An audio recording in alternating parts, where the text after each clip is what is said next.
All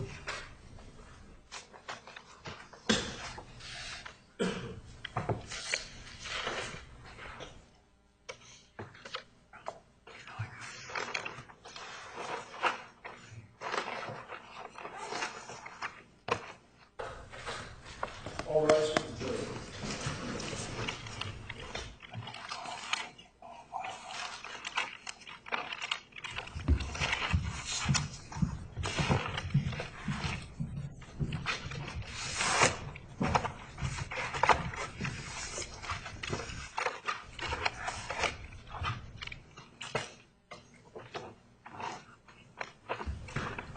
Please be seated. The record will show the presence of the jury, the defendant, and counsel.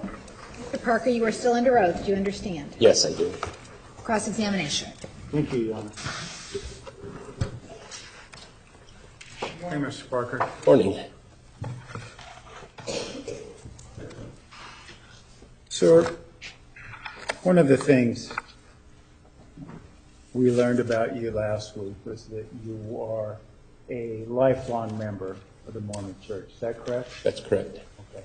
And that's also known as the LDS Church? That's correct. And throughout your lifetime, sir, you've held various callings within your church. Is that correct? Yes. And one of the things you told us last week is that you were a stake president, correct? Yes. You'd be so kind as to explain what a stake is first. Let's start there. Okay. A stake is made up of usually 6 to 10 wards. A ward has its own leadership through the bishopric, and it usually comprises from anywhere from 350 to 600 members. Okay. So as a stake president, would I be correct in assuming then that you are in charge or supervising, if you will, several bishops in several wards, correct? Is that correct? Yes. Okay. And would you agree with me, sir, that that's a fairly prominent position within your church? I would guess so, yes. And people in your church would look up to a person who held such a prominent position, wouldn't they? I believe so. Okay. And you mentioned the bishopric just a second ago.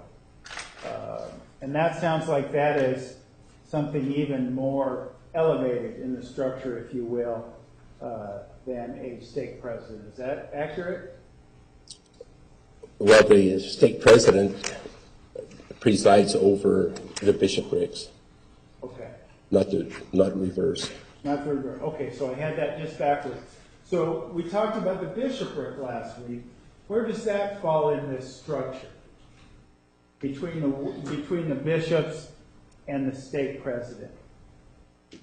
The stake president presides over the bishops and helps them in if they need help to succeed in anything they have. He can bring in more resources if they need whatever their project is. Okay. Sir, but what I'm asking is, in terms of the structure, where does the bishopric sit in terms of the structure? They sit at the head of the ward and under the stake president. Okay. So the bishopric, does he supervise the bishop in that particular ward? The stake president? No, the bishopric. You said in the bishopric that they supervise a person, they supervise a ward. They are under Yes. the stake president. That's correct. Okay.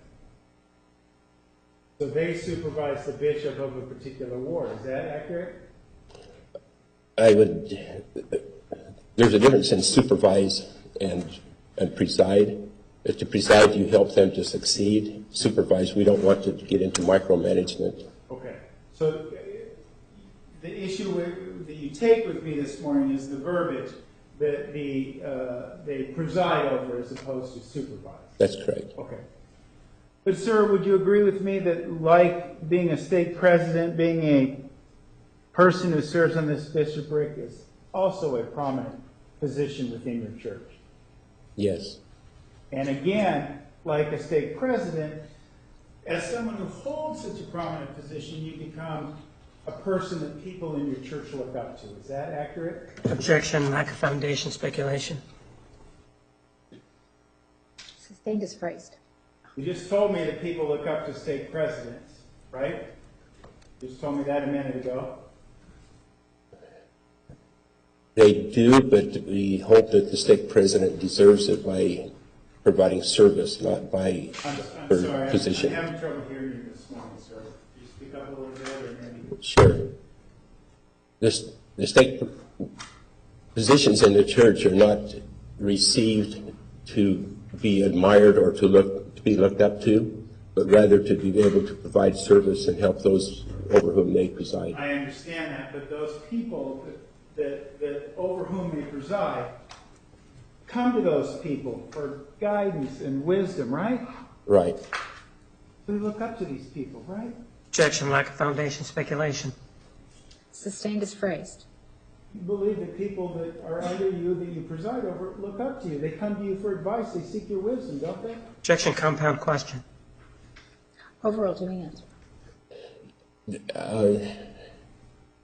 Yes, they can come to the bishop or the stake president to seek advice. And as someone who is a bishop, and we'll talk about your service as a bishop in a moment, but someone who's in the bishopric, someone who's a stake president, they are also prominent people in the lives of for whom over they preside, right? Yes. They decide about what missions they might go on, correct? No? The mission in Salt Lake does that, right? That's correct. Okay. But they preside over if somebody's temple worthy, right? Yes. And they preside over what kind of discipline somebody might face if they transgress, right? Yes. And you also served as a bishop. Yes. Not once, twice, but 3 times, correct? Correct. Again, a prominent position within your church. Would you agree? Yes.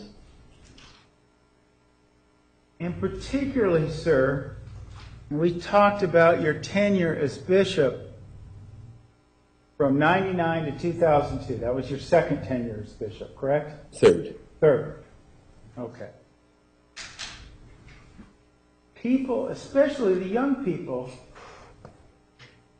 they're going to look up to you for guidance as their bishop, right? Yes. And they, sir, would they expect people in such a position, their bishops, to be honest in their dealings with their fellow man? I hope so. Are you honest in your dealings with your fellow man, sir? Yes.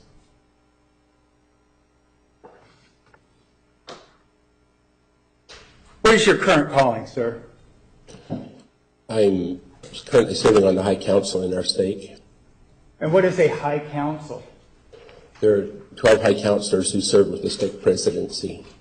I'm sorry, you're going to have to say that again. There are 12 high councilors in the stake who are called to help the stake presidency. So you remain today in a prominent position with the LDS Church. Is that correct? If you call that a prominent position, yes. Would you call it a prominent position? A position of service, But a prominent position of service as well, right? if you put it in that term, yes. Okay. The church is very important to you, isn't it, sir? Yes, it is. And following the dictates of your church is also very important to you, right? That's correct. When you were contacted initially by members of Ms. Arias' defense team, you were willing to talk to them, weren't you? Yes. Yes. But soon thereafter, you, sir, contacted the church legal department, didn't you? That's correct.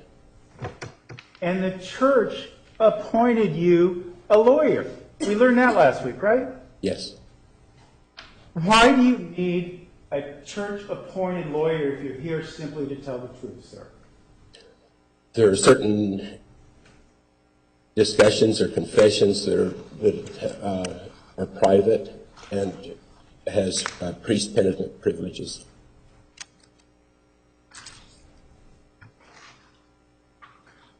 Sir, as a lifelong member of the church and someone who's served all these positions, you would be aware, I would suspect, of the dictates and the covenants of your church, correct? Yes. The principles that those who adhere to your faith are responsible to follow, correct? Yes.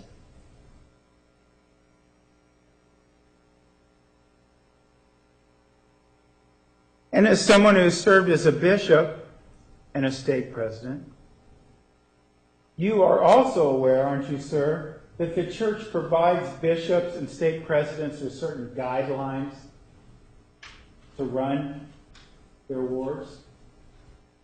Yes. And you're aware of those rules and regulations, correct? I was when I was in those positions, yes. Well, you're serving as part of the stake presidency now, correct? On the council? On the High Council. Okay.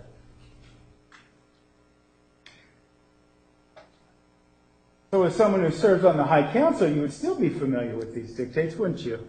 Not with the same dictates that go to the stake presidents and bishops. Okay. But you're familiar with them to the point in time that you served? Yes. Okay. And when someone, sir, doesn't follow those dictates, that's called a transgression, isn't it? Yes. Yes. And part of those dictates that when you are a bishop, you're kind of assuming certain duties, aren't you, in this prominent position, right? Yes. Yes. And these guidelines that we're speaking of here this morning,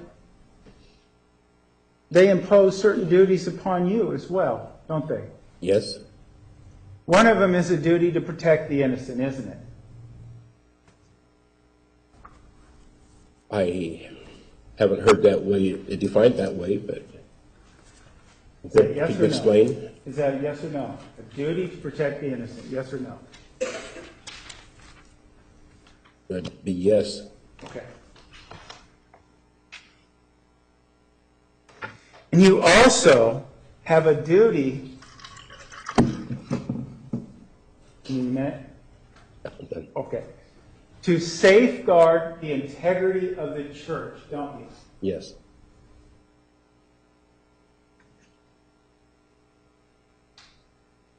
And we talked a moment ago about transgressions. There's transgressions and there's serious transgressions within your church, is there not? Yes. Okay. And serious transgressions include fraud, perjury, and false swearing, don't they, sir?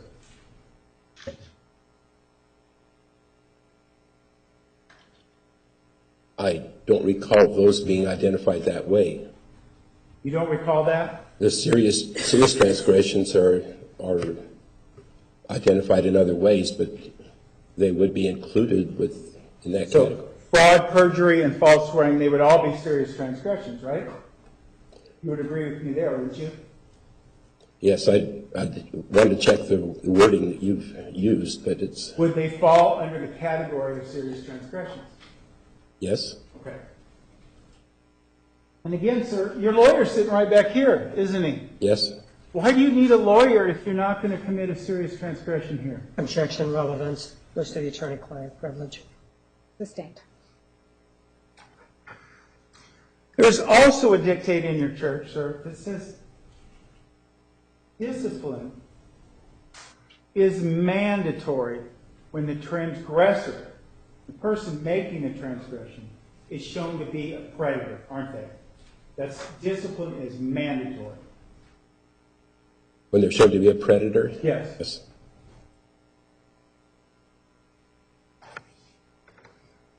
Now, I want to ask you more, sir, about some of the policies and procedures that came up throughout the course of this trial.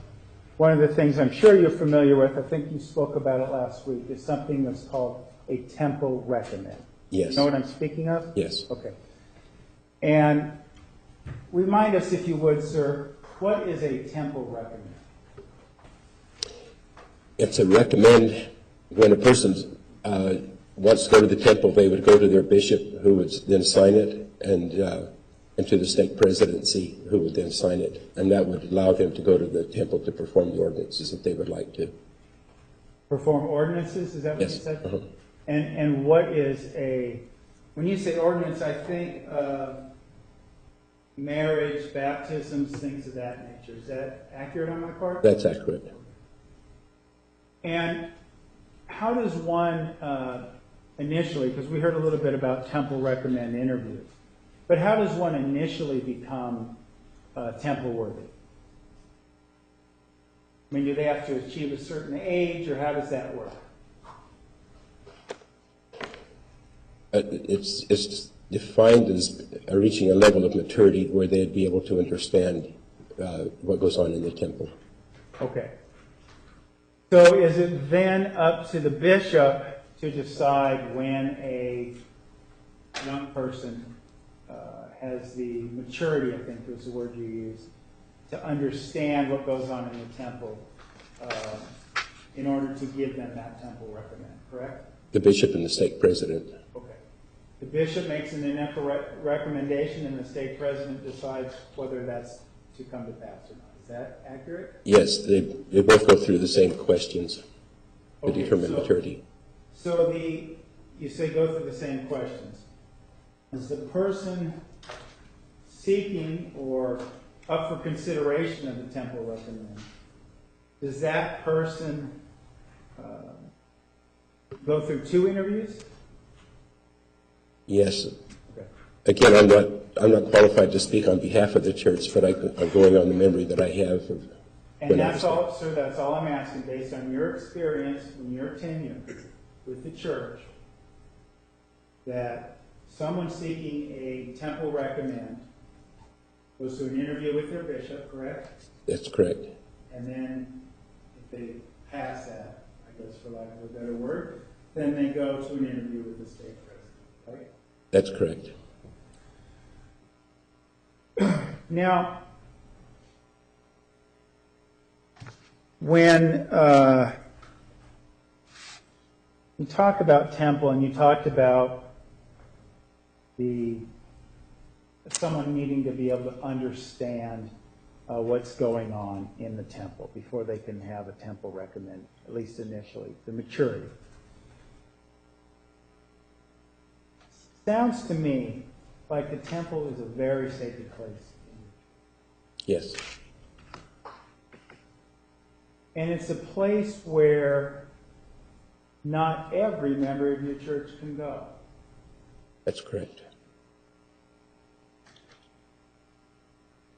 Can I rephrase that? Everyone can go if they meet the qualifications. Okay, well, you offered that clarification, and it brings up a question, because what are the qualifications? And because aren't the qualifications the temple recommend?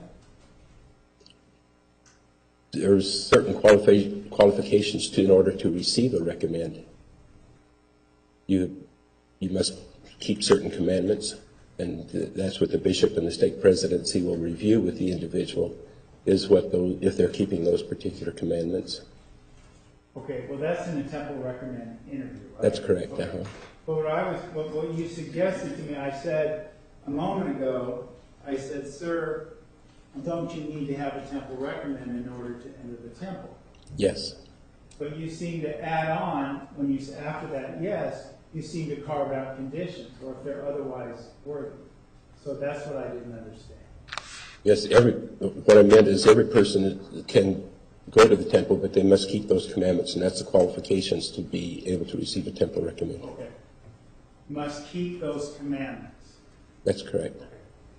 So, if someone has a temple recommend,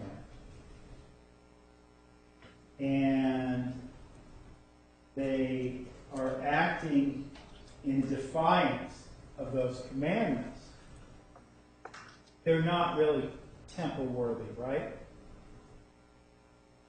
If they're in defiance, yes, that's correct.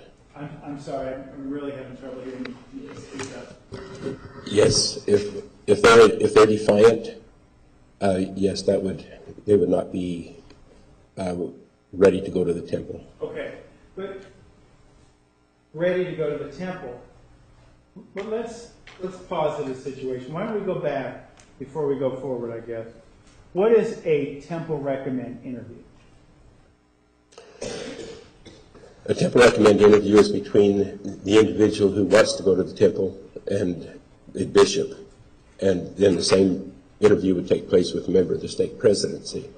But there are certain questions that will be posed to the individual about their keeping of certain commandments. And being honest with in their dealings with their fellow man is one of those questions, isn't it? That's correct. Okay.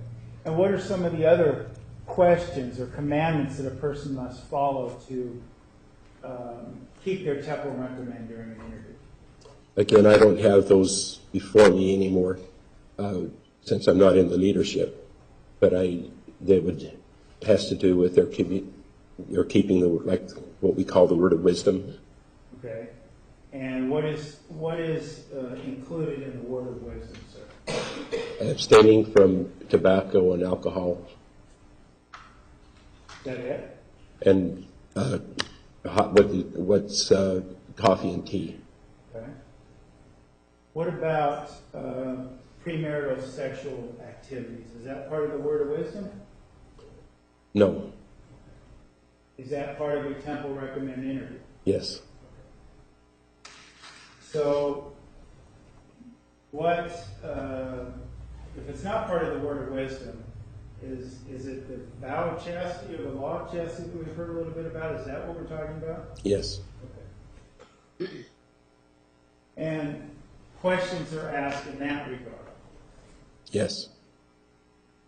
So, a person comes in, you see, and you're the bishop, and you're going to ask them if they've, for example, how would you phrase it? If they've engaged in if they've violated the law of chastity, or how would you phrase it?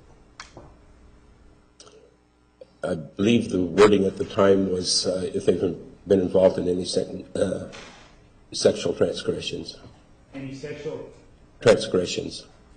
Okay, and what does that mean in your church? Anything that has to do with of a sexual nature. So is kissing included in that? No. Okay. But penile vaginal intercourse? Yes. And oral sexual contact? Yes. And any kind of digital penetration, would that be a violation? Yes. Desecration, as you said? Okay. So, you asked that question, and does a temple recommend interview when somebody is renewing their temple recommend? Is that an interview that is just with the bishop, or do they also go to the stake president? It also goes to the stake president. So they interview twice every single year or 2 years, depending on the That's correct. setup. Okay. Now, as it relates to this, you asked if there's been a sexual desecration, and they say no. All right? I'm going to put that hypothetical. Yeah, I think the word is transgression. Transgression. Okay, Yes. I'm sorry, I misheard you. Ask you if they've had a sexual transgression. They say no. Bishop Parker, I haven't transgressed sexually. And that's it, right? Yes, unless you have suspicion there might be other things, and you may ask other questions. Okay. But if you don't have suspicions, then you take their word for it, in essence, right?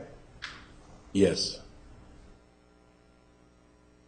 And certainly it would be a transgression, correct me if I'm wrong, would it be a transgression in and of itself for someone to be dishonest with you in a temple recommend interview? Yes. Because they're not being honest in their dealings with their fellow man, right? Or is there more to it? We feel that the temple is the house of the Lord, and I'm going to explain my version of it here. I'm not the official church spokesman, but Sure. we feel the temple is the house of the Lord, and so the person should answer those questions as if they were answering directly to the Lord.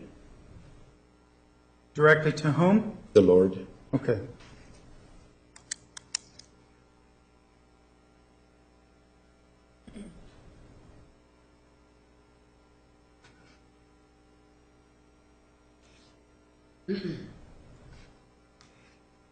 Okay. They are to answer the questions if they are speaking directly to the Lord. As if they were, yes. As if they were. Now, sir, then going back to what we were talking about a few minutes ago, if someone is, for example, let's say they are honest with you when they say no, they haven't transgressed sexually, okay? Okay. But, yeah, maybe a month down the road they do. You transgress sexually. And, it's still going to be another year or close to 2 years before they have another temple recommend interview, right? Based on the schedule, it might be another, say, 11 months or nearly 2 years down the road, right? Right. And there's no sort of, you as a bishop or as a stake president don't have some sort of police force where you're monitoring these things, do you? No. And then ultimately, when that person transgresses, unless they confess to you, you don't know about it, right? Unless I hear about it through friends or something else. Right. But unless it's brought to your attention by that person or someone else, you don't know about it. They keep it a secret. If a young man and a young woman in your ward transgress, and they don't tell anybody, probably not going to know about it, right? That's correct. Okay. And in that same regard, sir, if this young man and this young woman, who in my hypothetical are temple worthy, and they still go into the temple, based on what you've told us here this morning, these people would be lying to God, right? That's correct. And they'd be lying to you. That's correct. They'd be acting in complete defiance to this sacred place, right? Yes.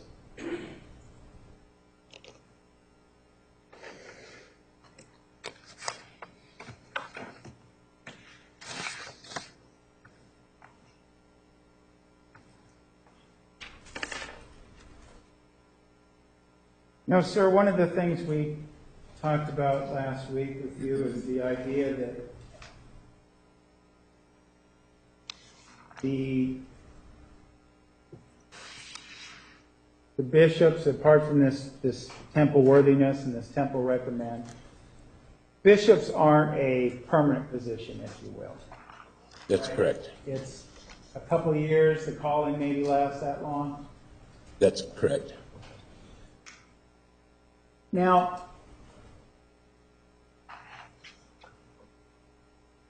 what happens, based on your experience, I asked this question, what happens if someone moves from one state to another? Say they move from California to Arizona, Okay. okay? And maybe they've committed a sexual transgression. Maybe they've committed some other kind of transgression. I don't know. But they move, and they move to Arizona. Do records of their transgressions come with them? If they have a temple recommend, they probably would not. It would not come with Their them. records would be transferred, but the record of the transgression is not recorded on the recommend on their record, Okay. except if it's unless there's a more punishable sin. More punishments. A punishable sin. A punishable sin. Okay. So, for example, sir, if you as a bishop between 1999 and 2002, someone comes to you and they confess some sort, let's use something innocuous. They violated the word of wisdom. Okay. Drink caffeine or coffee or whatever it is, right? And they come to you and they say that. And you discipline them somehow. The record of that discipline, you're saying, I think what you're telling us, is that it would not go to the new bishop. The new bishop that this person moves to, they don't know about it. Is that accurate? That's correct. We might make a recommendation that they go see their new bishop, though. Okay. And what about the same sense we talked about the transgression of the level of the sin? What if they have transgressed sexually? Does that come into their file and go with them when they move to another ward? If they have a temple recommend? Yes, I think you told us that they have a temple recommend, but I'm just trying to understand, because I thought what you were telling us earlier is if they have a temple recommend, there wouldn't be a bunch of notes, even for sexual transgression. Is that right? Well, in a sexual transgression, the recommend would probably be taken from them and held for a period of time. Okay. Well, what happens if that period of time is expired? Then they still have to go back through and have an interview with the bishop to see if they're worthy to go back. Okay. Well, let's say that happens. Say somebody sexually transgresses. You as a bishop, you talk to them about that, and you say, well, you're going to lose your temple recommend for the 90 days. Okay? Okay? And the 90 days pass, and they come before you, and you decide, for whatever reason, that their temple recommend should be restored. Okay? You follow me? All right. Then the transgression, based on I think what you're telling us this morning, is the transgression doesn't travel with the person then to the next state if they have their temple recommend. The transgression? Right. It's not in a record or a file anywhere, right? The record of that transgression would not. Would not be. That's correct. Okay. Just whether or not they have a temple recommend. Yes. Okay.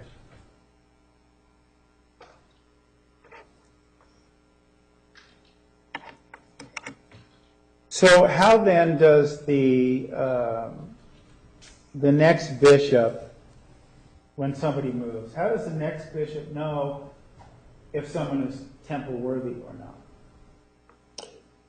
Usually when a person moves into a new ward, the bishop will want to interview them and just to get to know them. And at that time, he can determine if they have a recommend and if they're still worthy to keep it. Still what? Still worthy to use it. Okay. And does the person go through the same sort of interview process then? Not this, Bishop. with the new bishop. Right. When it comes time to renew his recommend, yes. Okay. But not when they move. Not when they move. Okay.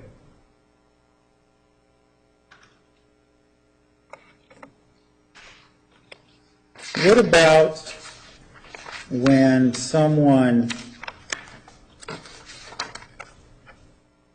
is out of the area, if you will? They're not in their ward, maybe they're on vacation, whatever it might be. Right? They're on vacation, they want to go to church.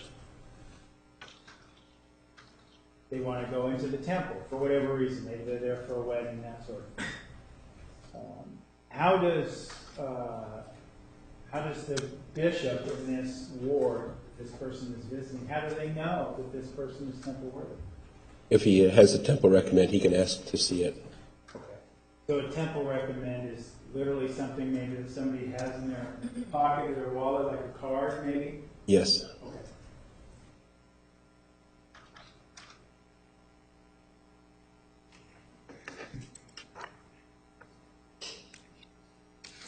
Now, sir, let me ask you, is there a difference, if you will, in terms of someone who has a temple recommend versus someone who is allowed to perform ordinances in your church, in your temple? Is there a difference? Well, if somebody has a temple recommend, can they baptize a person? Or does it take more credentials, if you will? If there are other qualifications, to just baptize someone in the temple or outside the temple? In the temple.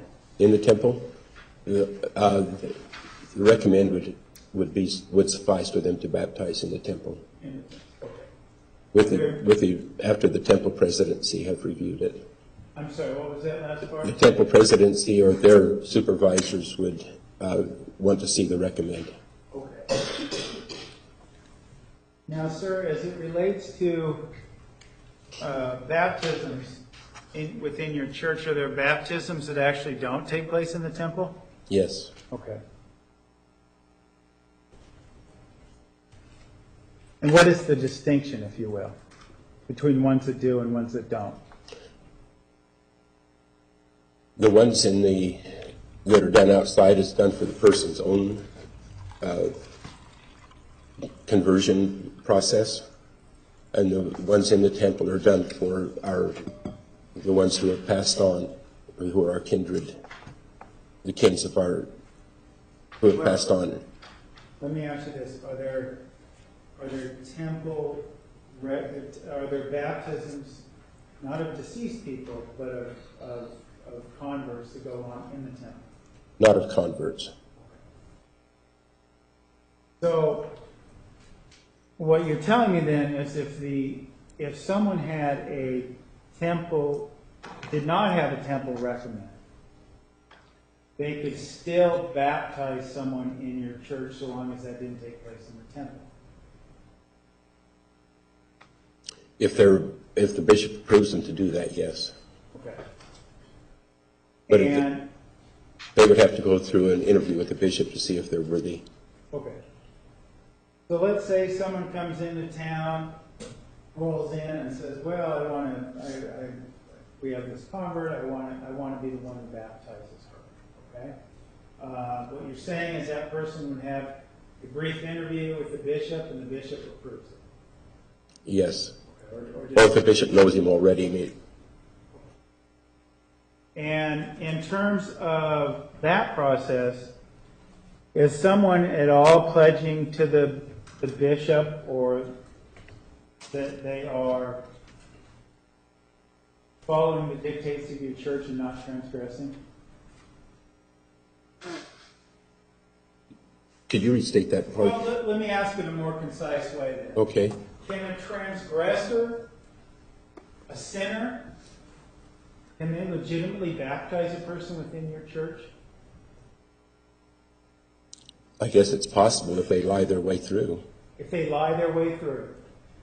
Because they're talking to that bishop, and the bishop wants to make sure it's okay. What you're telling me is they would have to lie their way through if they were transgressing. Yes.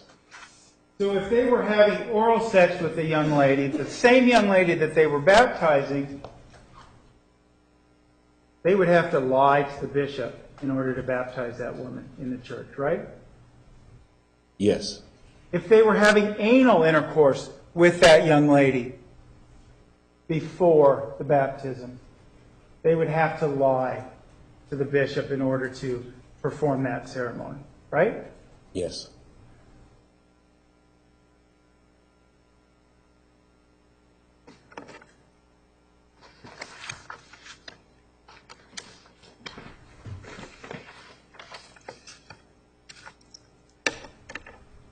So the other thing we talked to you about last week as it relates to this calling as bishop that you served in between 1999 and 2002, you had formed a singles ward, you told us. That's correct. And refresh our memory, what is well, prior to that, I think what you told us is there was family wars. That's Right? correct. Okay. Could you be so kind here this morning, sir, as to remind us of the distinction between a family ward and a singles ward? Okay. A family ward is usually a geographic area of that goes to a particular ward in that area. young single adult ward, which is created by the stake presidency and approved by their leaders, is organized to cover more than one ward. It can cover a stake or multiple stakes, depending on the circumstances. Okay, that tells me a little about the organization, but let me ask you, sir, why do you have a young singles ward as opposed to just a family ward? What's the purpose? Usually there's more activity in a singles ward.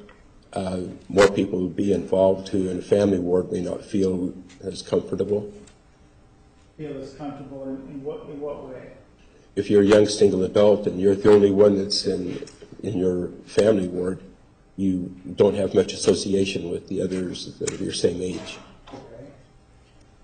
So the purpose of, and correct me if I'm wrong, but it sounds like what you're telling us this morning is that the purpose of a young singles ward is to get these young single people to get to know each other. To Yes, form friendships that's correct. and maybe romantic relationships. If that's where they go, yes.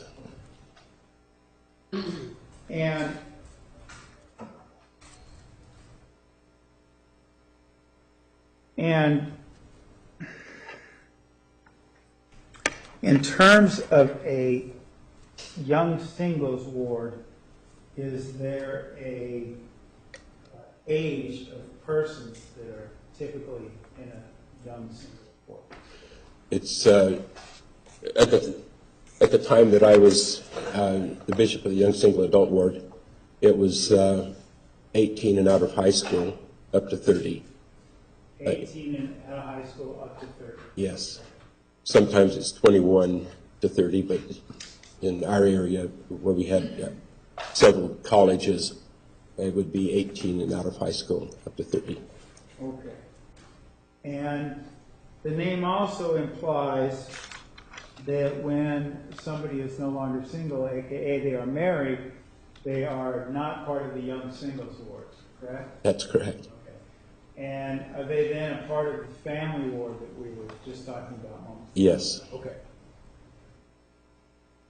Now, sir,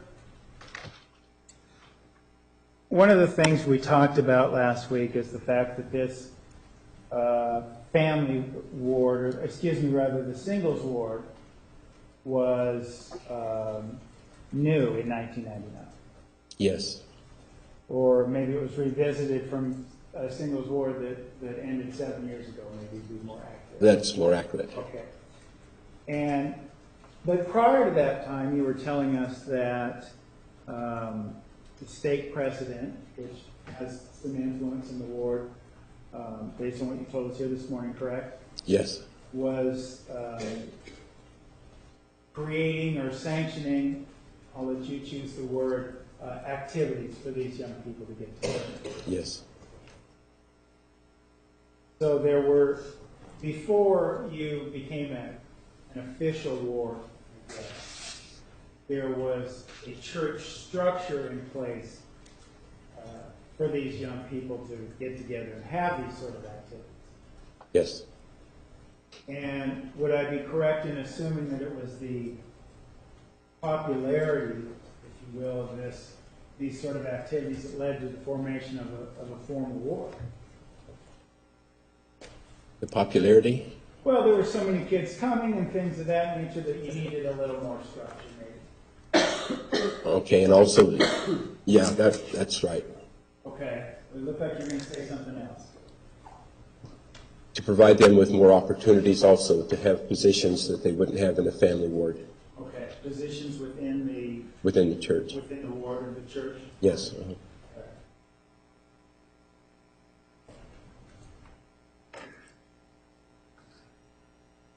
So, when you came in, when this ward came into creation, what we really had is more structure and more opportunity.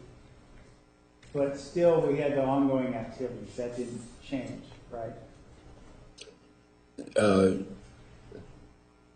the family wards would have less emphasis on the young single adults, but they would take care of, they would provide us some activities for those young single adults that didn't want to go to the young single adult ward.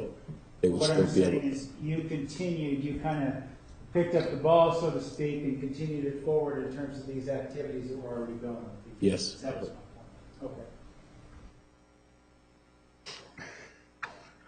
And when you became bishop of this ward, one of the things that your goals, I believe you told us in prior interviews, one of your goals is for all the people in the ward to get to know each other, right? Yes. Okay.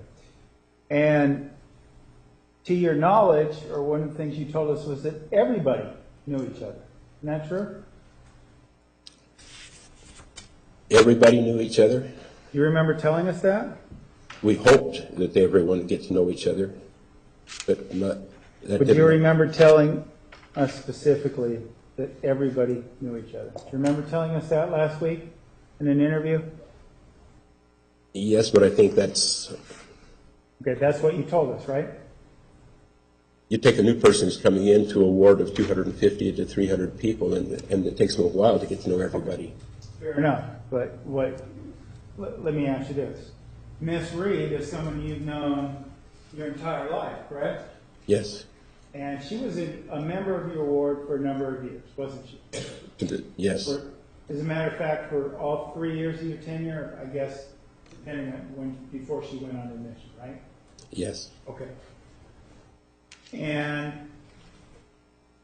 Travis Alexander, he was also a member of your ward when it formed back in 1999, Yes. and was a member throughout your tenure, anyway. Yes, he came into the ward shortly after it was formed. He wasn't there right at the very start. Okay. And the person we've been referring to as witness number one, he was someone who came into your ward when it first began as well, right? Yes. So all three of these people, they knew each other, didn't they? Yes.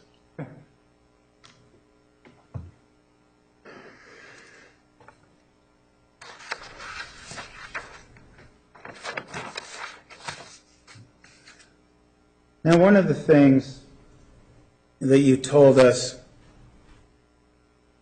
was that when you were bishop in this home, when you were bishop, you lived in the same home that you've lived in since 1978. That's correct.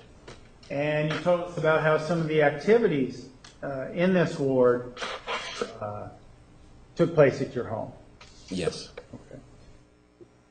And apart from the activities that were in your home, you talked to us about how if people needed a place to stay for whatever reason during your tenure as bishop, that there were times when members of your ward would come stay in your home.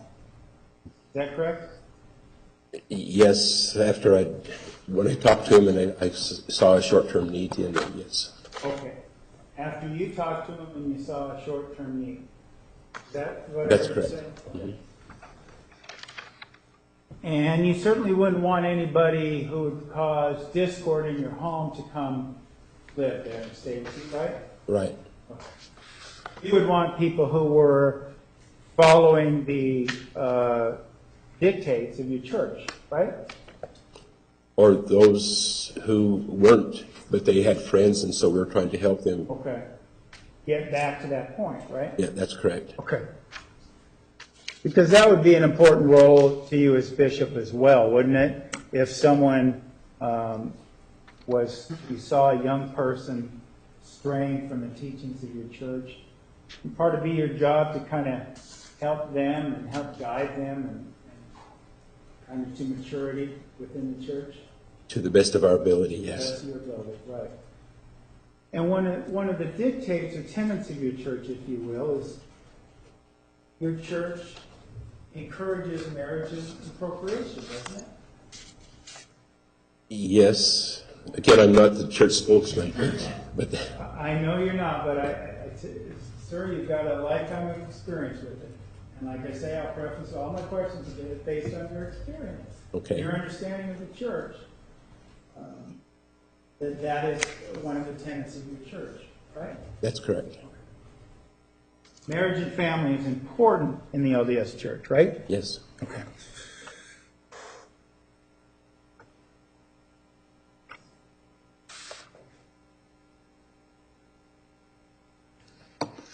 Now, sir, do you remember back on August 1st of last year, you gave some sworn testimony? Yes. And you were put under oath, right? Yes. And consistent with that oath and the dictates of your church, you would be swearing to tell the truth, to not commit perjury, right? Yes.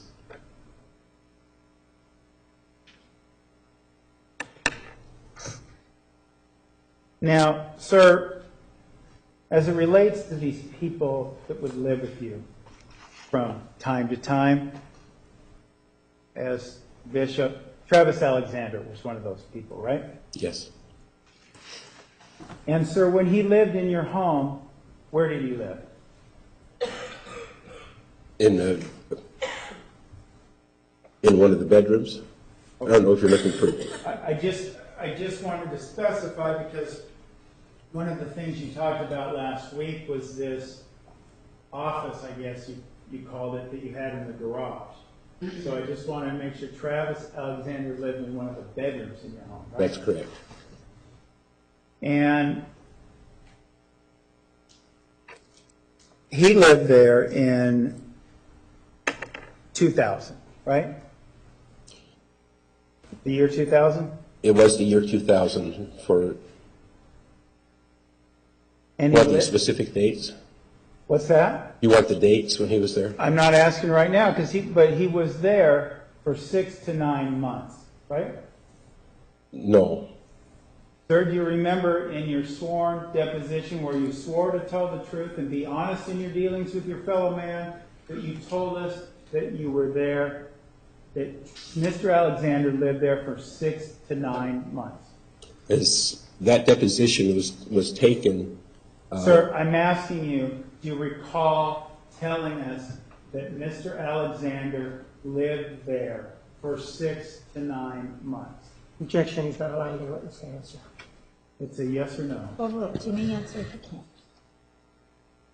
I remember saying that, but then it's been corrected. What's that? But taking your advice from that deposition, I went back and tried to relate with the other incidents and other activities that we had going on in the family and so on, and we're able to define the period of time much more closely. So now you're changing your story of what you told us in the deposition. Following your advice. Sworn yes. deposition. Did your attorney tell you to say it was following my advice, or did Mr. Martinez tell you that? Objection goes to the attorney-client privilege and proper question. Sustained. Sir, you did tell us it was 6 to 9 months, right? In the deposition, that's what you told us, right? In the deposition, that's what it was there, but Okay, that's what I'm asking now. okay. You're not taking issue with that's what you said. Right, based on the knowledge that I had at that time. Right, based on the knowledge you had at that time, 6 to 9 months. The other thing you told us, sir, is that at the time Mr. Alexander lived there, you had a computer in your home. That's correct. And that computer, you told us, had been there a long time before Travis Alexander lived there, correct? And the other thing you told us was that this computer was in the living room and everybody used it. Do you remember telling us that? Everybody who wanted to use it could. Everybody used it. That's what you told us, right? Yes.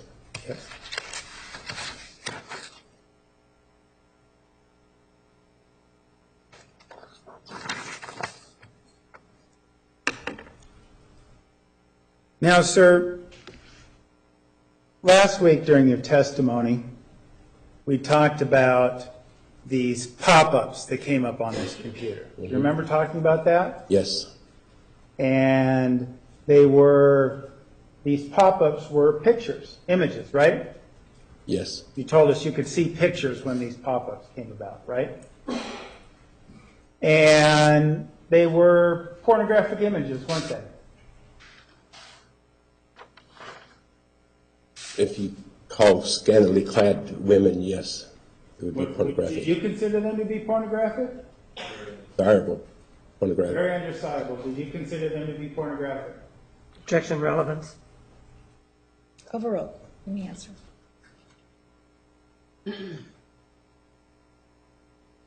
If you, yeah, pornography has a big, long description, I but yes, ask you, as a bishop of the church, would you consider those images to be pornographic? yes, Would you consider those images to be the type of images that someone who is following the dictates of your church should be viewing? they should not. Okay.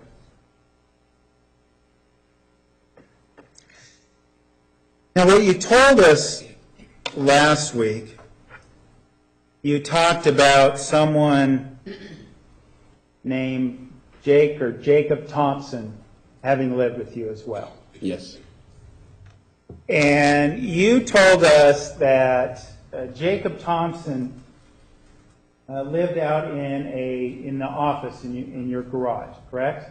yes, Okay. And he lived there the same time as Travis Alexander, did he not? they may have overlapped for a little bit, but I don't recall directly.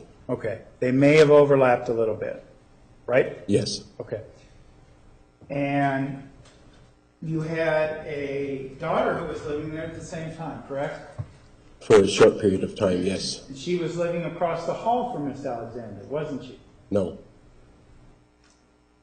Your testimony here today, your sworn testimony, is that Travis Alexander did not live out across the hall from your daughter. They were not there at the same time. Is that what you're telling us? when you say across the hall, All right, let me discuss, let me make it more Objection, he's not allowing him to answer. Sustained. You may finish. across the hall is the restroom, is our bathroom, and our master bedroom. The bedrooms are down the side, and she was down the side. Okay. So she and Mr. Alexander lived there at the same time? For a short period of time, For a yes. short period of time. Okay. And that was different than what you told us during your recent interview, wasn't it? What was that? About when they lived there. About them living together there at the same time. As a matter of fact, I believe you told us last week. No, it wasn't. It wasn't at the same time. That's what you told us. I'm just trying to get your story straight, sir. That's all. Okay, Objection, argument, right. Sustained. Next question. we never had a female guest. Sir, there's no question before you. Okay,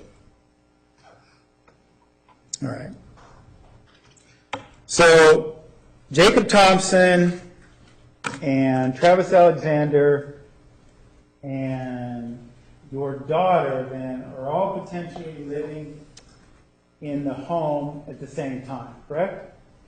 yes, Okay. And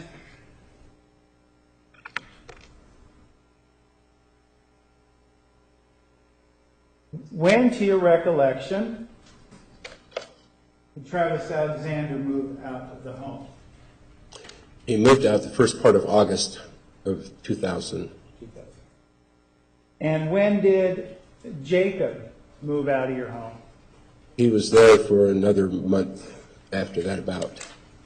He was there, he lived there how long then?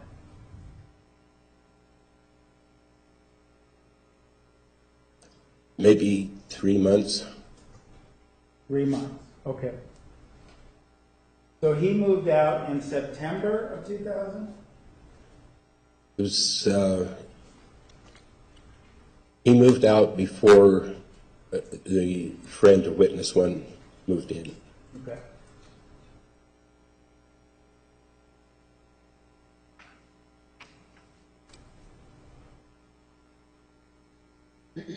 Now, was Mr. Thompson, and is it Jake or Jacob? It's Jacob, we call him Jake. Okay. Was Jacob, when he lived with you, in 2000, the summer of 2000? Well, let's see, you said he moved out in September. When did he move in? Well, I said it was short time after that. Well, you said he stayed a month after Mr. Alexander left. A month or, yeah, Okay, so that would be period of time after. that would be September, right? August, September, Maybe October. maybe October. Okay, when did he move in? I don't recall. Okay, was it in August? In July? I don't recall. Okay, but there was an overlap. Now what you're telling us is there was an overlap between the time Mr. Thompson was there and Mr. Alexander was there, right? There may have been. Okay. I can't swear to that. All right. Was Mr. Thompson, was he married at the time he was staying with? No. Is he married now? To your knowledge? Divorced. Divorced. But he did get married. Yes. Okay.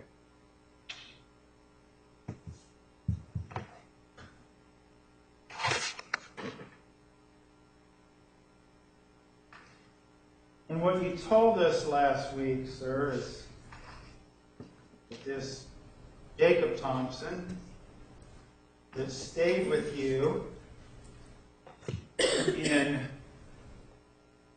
the summer, fall of 2000, this was the individual that placed the pornographic images or was responsible for these pornographic images pop-ups being on your computer. Is that correct? That's what you told us. That's what you told us last week, right? Yes, I believe that's what we suspected. Okay. And you even went so far as to tell us that others had advised you, your son had advised you of this, right? About Mr. Thompson? He said we should look at him. But you even told us actually, and we can get out the transcript, but you even told us actually during the interview that your son advised you of this a year or two after Mr. Thompson lived in your house, right? That he may have been responsible for that. It's not something you told us in your sworn deposition, was it? Well, pardon again? About your son telling you this a couple years later? In the sworn deposition? Yeah. On August 1st? Right. You didn't tell us that, did you? No. But it really wasn't possible for Mr. Thompson, an unmarried Mr. Thompson, to live with you in the fall of 2000, was it? Pardon? Did you know he was married in 1999? Did you know that?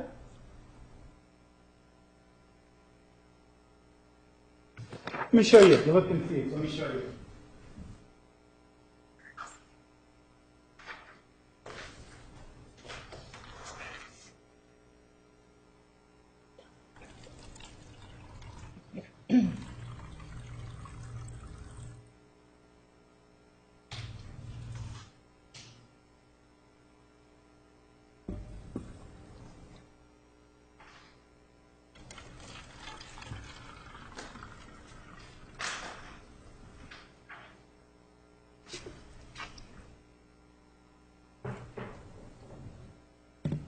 So what was the name of the wife or the woman Mr. Thompson married? Aaron Aaron. And you know her maiden name?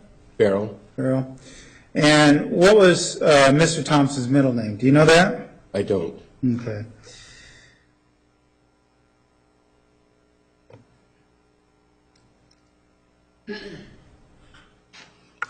You were there at their wedding, weren't you? I was. You presided over it, right? No. No? You were just there? You were a witness? Yes.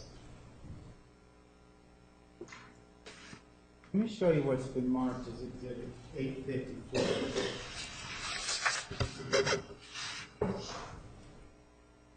You take a look at that, sir.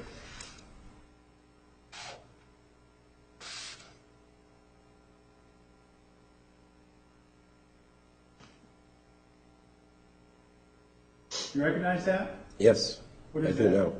It's the wedding certificate for Jacob Thompson and Aaron Farrell. And where is that issued from, sir? It was in the county of Riverside. And does this document bear your signature, sir? Yes, it does. And what date is on this document? November 6, 1999. Is that 1999? Yes. Defense moves to the admission of 854. No objection. 854 is admitted.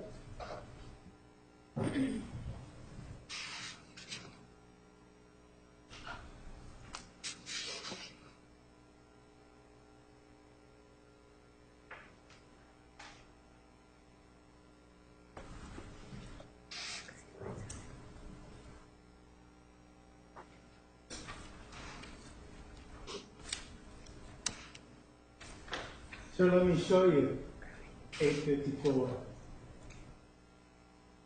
This is a wedding that you were at, right? Yes. And we see Jacob Robert Thompson, and we see Aaron Farrell. Those are the people you just mentioned before, right? Yes. And you mentioned how you didn't preside over this wedding, but you were there, right? As a witness, yes. As a witness. And this is your signature right here, right? Yes. And this was November 6th, 1999, right? Yes. So that means, would you agree with me, sir? That means that a single, unmarried Jacob Thompson could not be living in your house in 2000. Not single. Well, you just told me when he was living there he wasn't single. Now are you changing your tune to say he was living there when he was married? No. Are you going to be honest in your dealing with your fellow man? Objection argumentative. Sustained.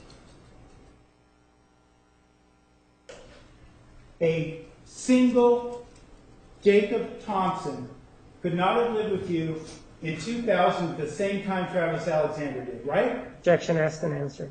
Overruled. He couldn't have, could he? He was married. If it- Come on, Bishop. That's- He was married, Objection argumentative. Sustained. right? Right. So you're wrong, right? It wasn't truthful what you just said.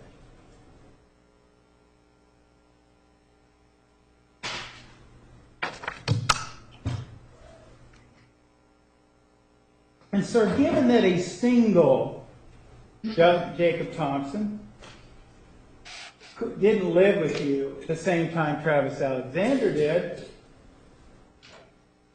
he couldn't have been responsible for these pornographic pop-ups that you're trying to attribute to him, could he? Could he? I have other reasons to believe that it was him. You have other reasons to believe it was him Yes. that you didn't know on August 1st. That's correct. Other people telling you that, right? That's what those other reasons, right? Yes. Reasons that came to you after the fact the witness number one talked about what Mr. Alexander told him and about the pornography, right? These people contacted you after that and said, no, it wasn't Travis Alexander, it was Jacob Thompson, right? That's when this story came to pass, isn't it? Objection. He's not letting him answer the first question. Overruled. So you may answer. Okay, could you restate the question? This story came to pass after the reality that Mr. Alexander was looking at pornographic images on the computer, right? Mr. Alexander never sat at our computer. Sir, I know that's what you want to tell us. But, sir, this issue of someone else, of Jacob Thompson, the poor man that you're accusing of doing this came to light after the assertion was made that it was Travis Alexander who was looking at these images, right? Objection argumentative. Poor man. Overruled. You may answer.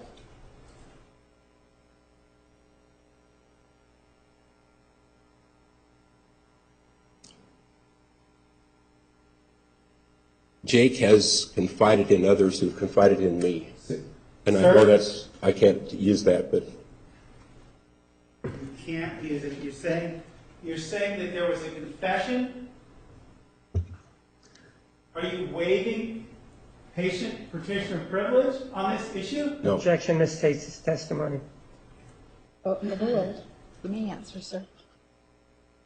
No, I'm not taking penitent priest privilege on this. Sir,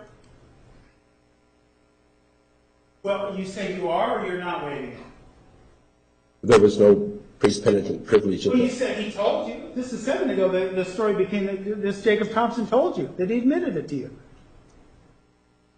No? No, Jake didn't admit it to me. So you're changing your story again. Objection misstates testimony. He said, Was he it? said, whoa. He said that Mr. Thompson told somebody. Approach.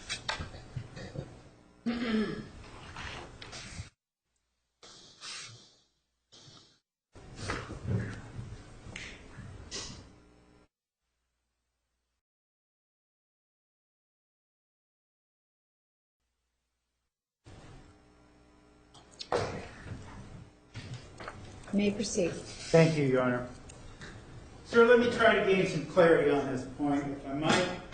Are you telling us that this Jacob Thompson came and confessed this to you? Not to me. Okay. All right. And so you're saying that these other, but this supposed confession and your knowledge of this confession came after witnesses one assertion that Mr. Alexander was the cause of this pornography, didn't it? Yes. Someone contacted you on Facebook and said, no, it wasn't Mr. Alexander, it was Jacob Thompson, right? Not on Facebook. Okay. Someone contacted you then and told you that? Yes. Okay.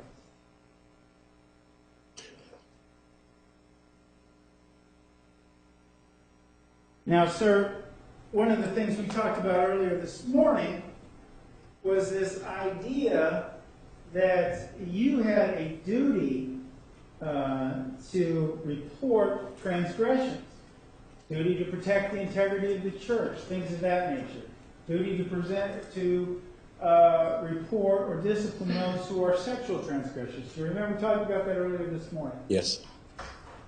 Did you report Jacob Thompson? Did I report him? No. Why not? Because it wasn't true, maybe? Is that the reason?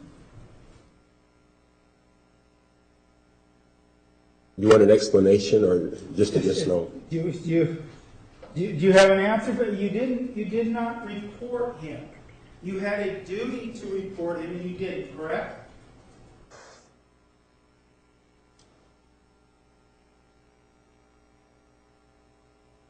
I became aware of it just a little while ago. You had a duty to report him, and you did, right? In 2000, in the year 2000, it was just a pop-up that came up, and not every time when you turn the computer on did it pop up. But I understand you want to tell me lots of different things. So pardon? I get that. But you had a duty to report him, and you didn't do it, right?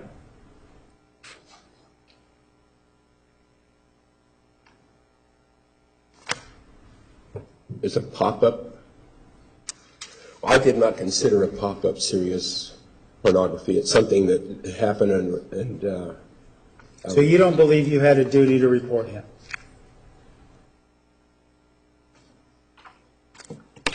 not for that type of pop-up. Okay. Sir, In now, at the timing that these items, these pop-ups, you want to call them, these images, they're still, pop-ups or not, they're still pornographic images, aren't they? I mean, when they pop up on the screen, there's an image, there's a pornographic image on the screen, right?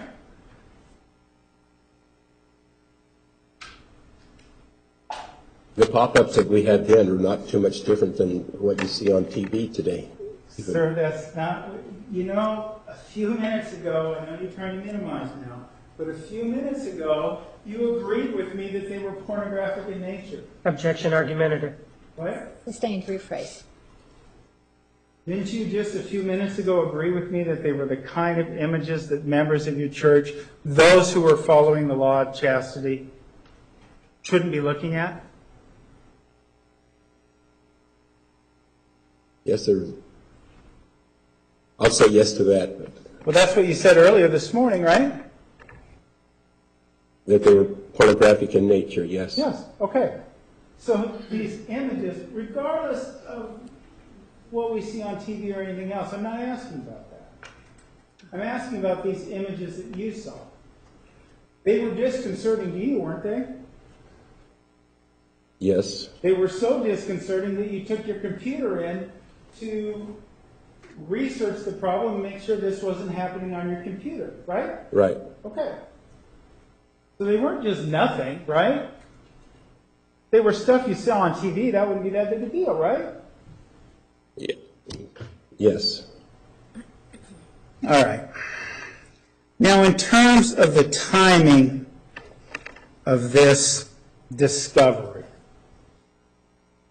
I know that earlier you said, we talked about your deposition and how you said you lived there 6 to 9 months. Recently, then, you changed that to say 6 to 9 weeks, correct? Yes.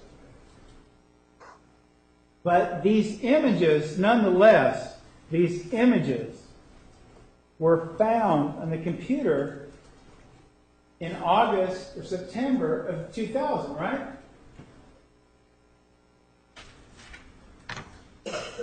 Well, the pop-ups had been on the computer for a while. They were brought to your attention in August or September of year 2000, correct? No, it was more like November when Witness 1 was there, Okay, when Witness 1 was there. So, or December. a few weeks after Mr. Alexander leaves, not directly, but a few weeks after, they're brought to your attention, right? Yes. And witness number 1 is the individual who does this, right? Yes. And you were asked some questions earlier during the direct examination about, well, would someone face church discipline for seeing these images? Do you remember being asked that by the Yes. state? And you said no, they wouldn't, right? Right. But in that regard, witness number 1, you can't read his mind, right? Right. And witness number 1 was a young man at that time, right? Yes. And he was a young man who was seeking to get married in the temple of your church, right? That's correct. So you don't know what kind of personal struggle he might have been going through or what sort of personal concerns he might have had about the fact that he saw these images, right? You don't know that, right? I don't. Right. And you don't know, based on whatever personal struggles he might have had, how difficult it might have been for him to bring those forward to you, right? You don't know, right? I mean, you can't read his mind. Right. You don't know how long it took him to get up the courage to tell you, right? Right. Okay.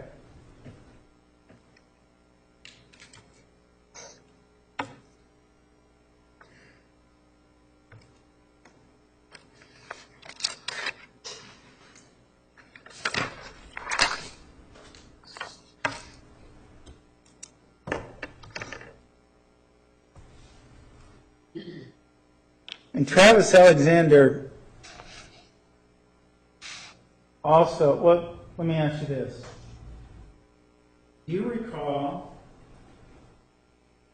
when witness number 1 and witness number 1's wife got engaged? You threw an engagement party for him, right?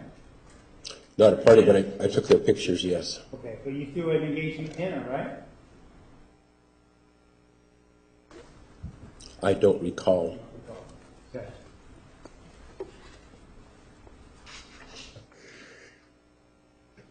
Now, last week and earlier today, you told us that Mr. Alexander never used that computer, right? Not that any of us ever saw. Not that any of you ever saw. Do you remember again telling us a different story during that sworn deposition? No? Do you remember telling us, well, first of all, you would admit that he could have used a computer without your knowledge, right? It's possible. Okay. Possible, if you weren't home or what have you, he could have been on there, right? That's correct. He lived there. He could have been on there in the middle of the night, for all you know, right? It's possible. Yeah. But do you also remember telling us in your sworn deposition of August 1st, Mr. Alexander communicated with Miss Reed when she was on her mission through the computer, an email once a week? Do you remember telling us that? I said they could email once a week. You told us he did, didn't you? That's how he communicated with her. I don't believe I used the word absolute. That Didn't use the word absolute, but you said that's how he did it, right? if he did, that's one of the ways that he could communicate with her. But you told us specifically that he communicated with her through email once a week, that was what happened. Objection asked and answered. Overruled. That they would be allowed to communicate by email once a week, but The question was that he did. Objection asked and answered. Overruled. You may answer. not at our computer, What's that? not at the computer in our house. Okay.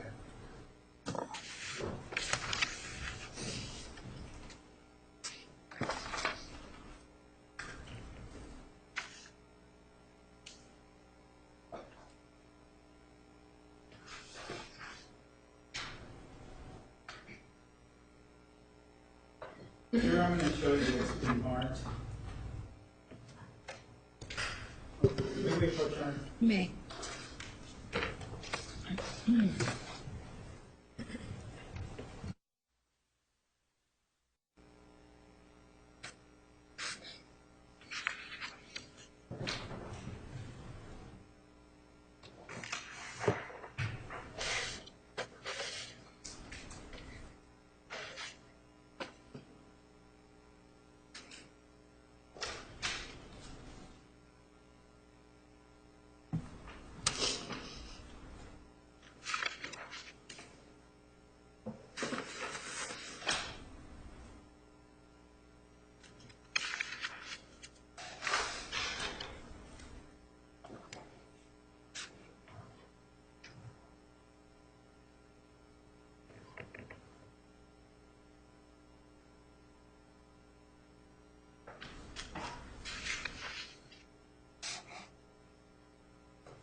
Sir, forgive me, I'm about to want to show you a particular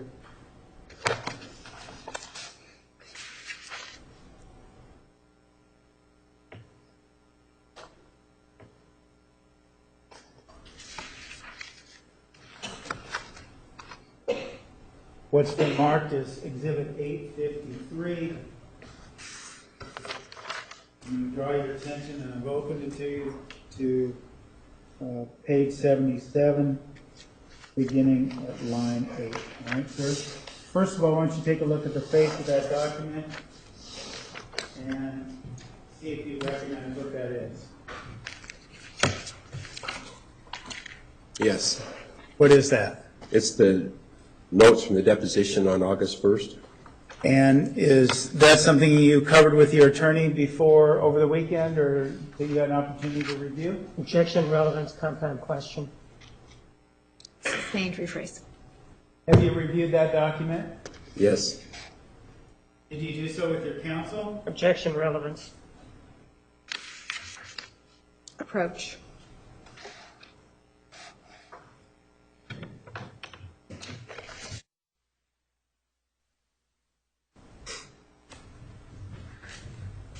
Sir, did you have a chance to review page 76? Oh.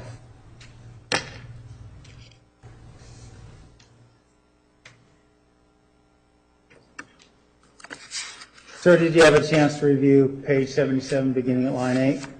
Yes, And there was a discussion, would you agree with me that there was a discussion about how Mr. Alexander would contact, let me get to the page myself, how Mr. Alexander would contact Miss Reed while she was on her mission? Objection, this states the testimony, the exhibit.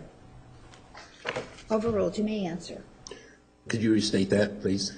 Sure. Give me just a second here to get to it myself. So the discussion related to, would you agree with me, the discussion related to how Mr. Alexander communicated to Miss Reed while Miss Reed was on her mission, right? Yes, And looking at line 10, you being the answer portion of this, you said at that time it was email once a week, correct? Misstate his testimony. He's not reading the question. Overruled. You may answer. So just so we're clear, you said at that time it was email once a week, right? that's correct. Okay. And you were asked about whether that would have been through your computer, to your knowledge, your computer at the time. This was when she was already on her mission? Yes, it could have been, right? Yes, Okay. And you talked about how he could have done it at other places as well, to be fair to you, right? yes, because no one ever recalls seeing him at our computer. Okay. No one ever recalls that now, right? That's correct. And these people, your family and these people that lived in your home, they were all adherents to the Mormon faith, right? Yes, Okay.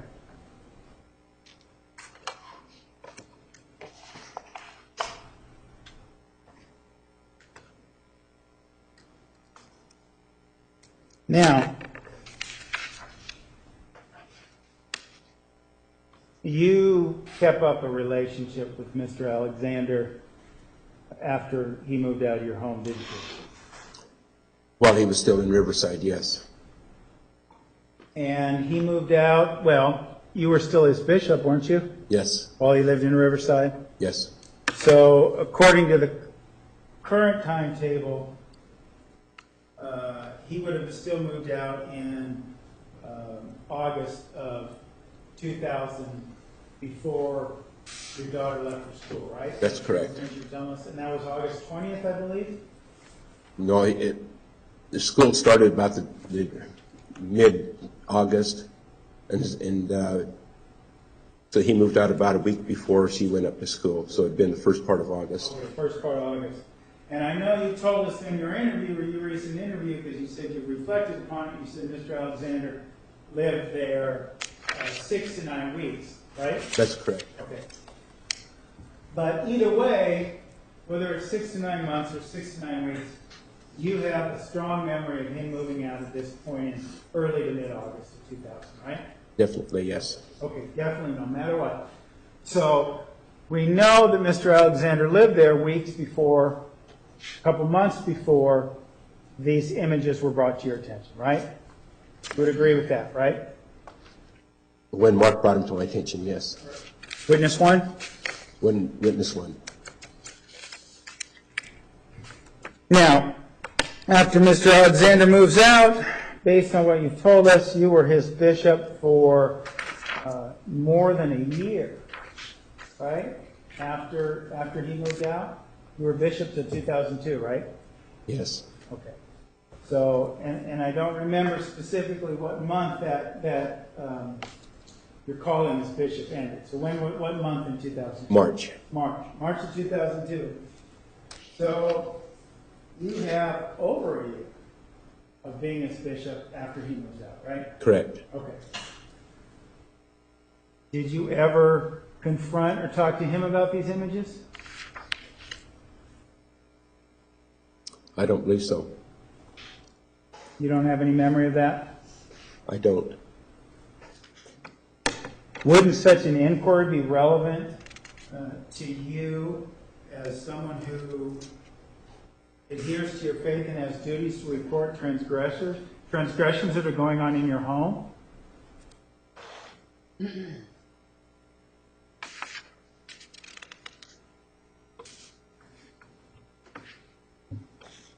In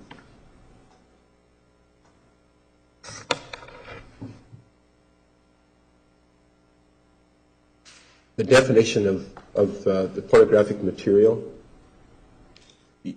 we get pop-ups of other things also, and we just click on the X and get out of it. Okay.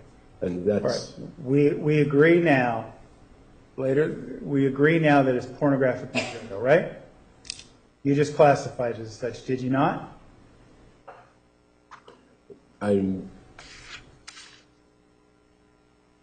when you consider pornography the way it is today, Sir? from your definition, I would say that it's on the lighter side, but you want to put it there, so I'm not asking the qualification or anything else. What I'm asking you is, didn't just a few moments ago, didn't you just call it pornographic material? Isn't that what you told the jury? yes, because Thank you, sir. Now,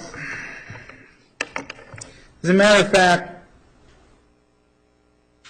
after Travis Alexander moved out, he was still a member of your ward, right? Your single Correct. ward?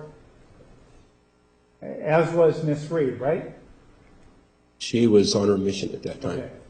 and out of my jurisdiction. Well, she would have been a member of your ward up until the time that she left on her mission, and a member of your ward when she returned, right? Yes, And Miss Reed, in fact, is someone you believe you characterize as a lifelong friend, or at least someone you've known for your life, right? yes,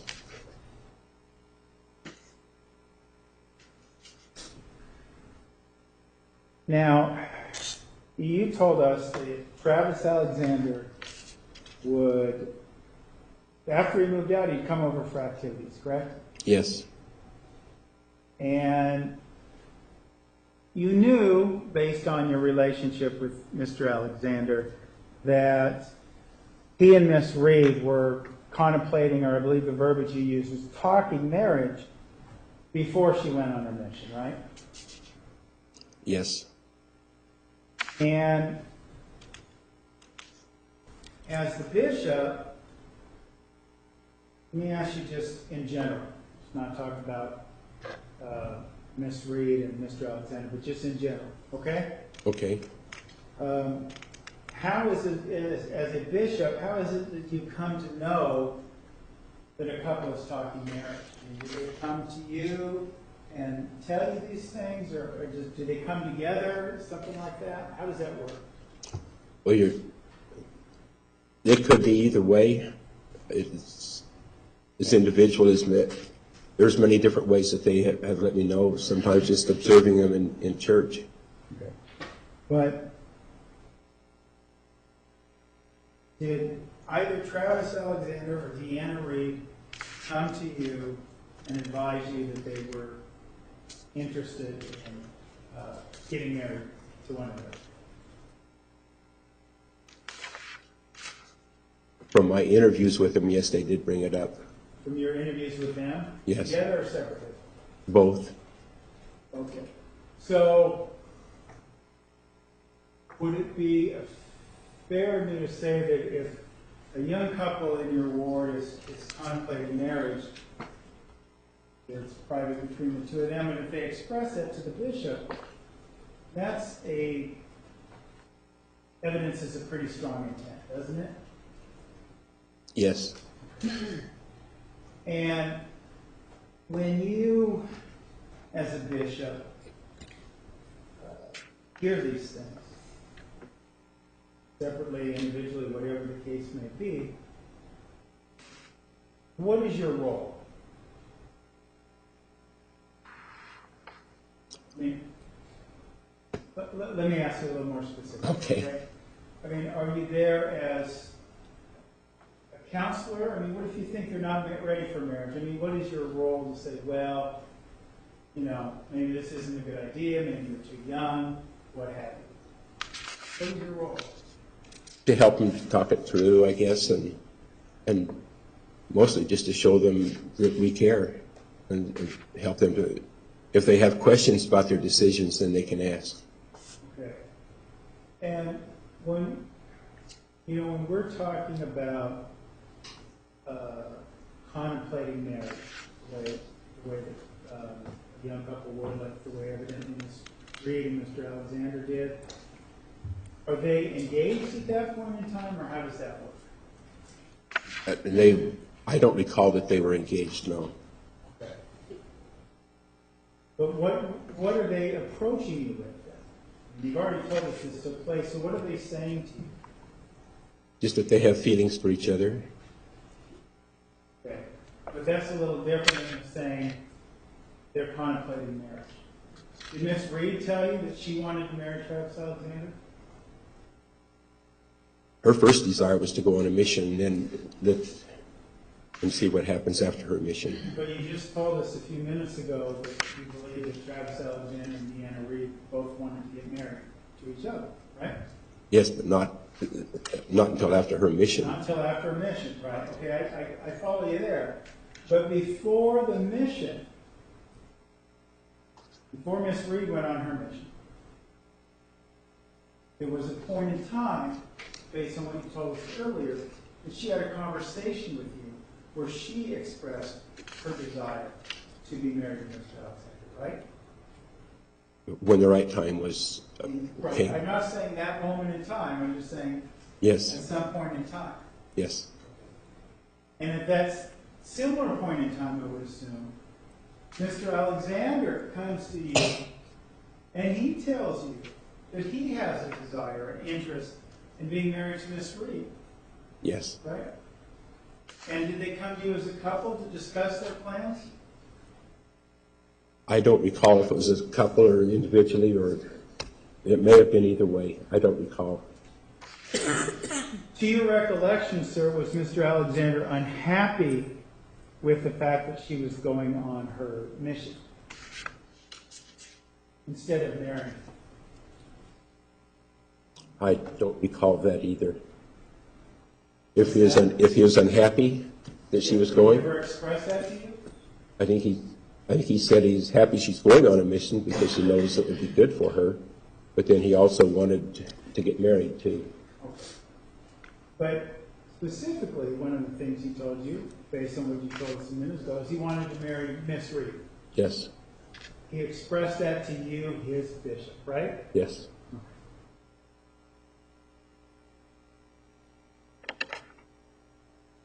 You remember, sir, telling us there was a certain point in time when Travis Alexander was upset that Miss Reed couldn't come home and get married to him. Yes. And at that point in time, or at least around that point in time, he starts dating someone named Linda Ballard, correct? Yes. And this was more than just casual dating with Miss Ballard, wasn't it? It was. Because Travis, Mr. Alexander, was actually engaged to Miss Ballard Yes, after a while. after a while. And this would have been, this engagement that you're aware of, was this during your tenure as bishop?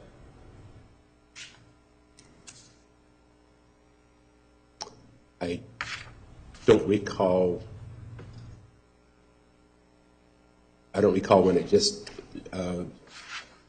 when he became engaged to Linda. Well, how did you come to understand it? By talking to Travis. Okay.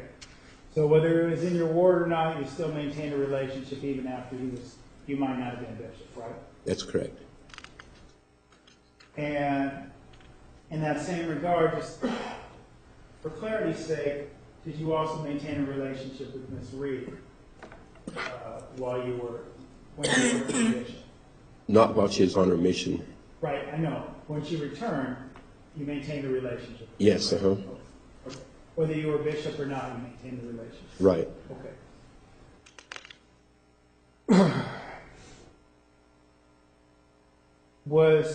So at some point in time, what you're telling us, I believe, Is it Mr. Alexander tells you he's engaged to Miss Ballard? Yes. And is Miss Ballard someone you knew? Yes, she was new, but I did know her. So she was someone in your ward? She was, yes, she was there for a few weeks before school started during the summer. Okay. A few weeks before school started. They only dated a few weeks then? I think they dated longer. Okay, well, I'm a little confused because you said she moved there. She was there for a couple of weeks before. When I knew her, but I think he knew her outside of before I knew her. Okay. So how did you come to know her? Did Travis introduce you, or how did that work? I believe so. And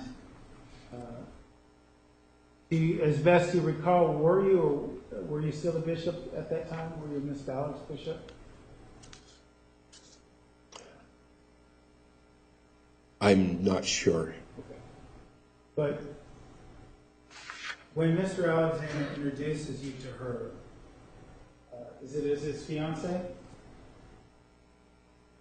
When he first introduced me to her, they weren't yet engaged. Okay. When did he first express to you that he had this desire to marry Miss Ballard?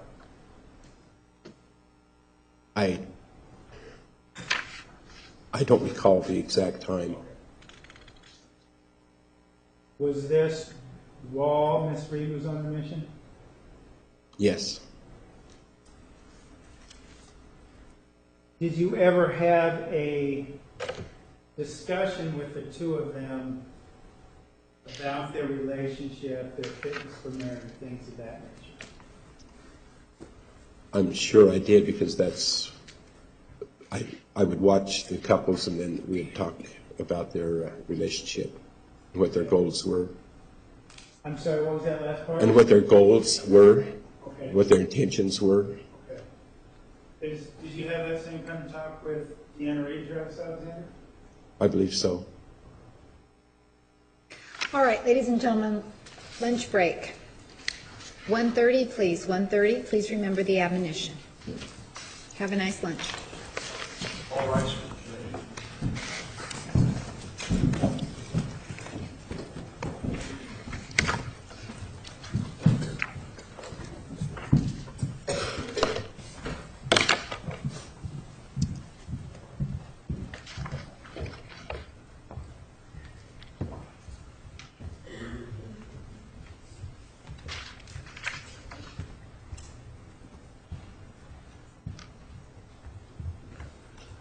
Council approach, please.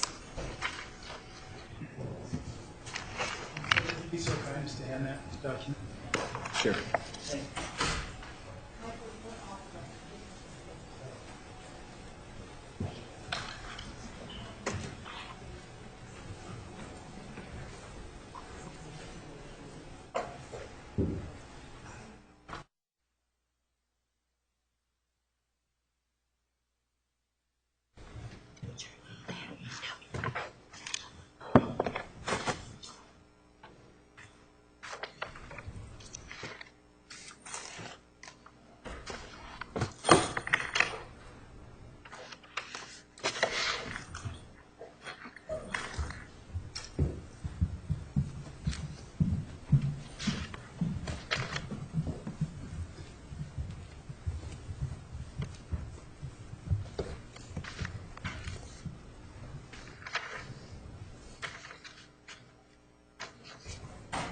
Please be seated. The record will show the presence of the jury, the defendant, and counsel.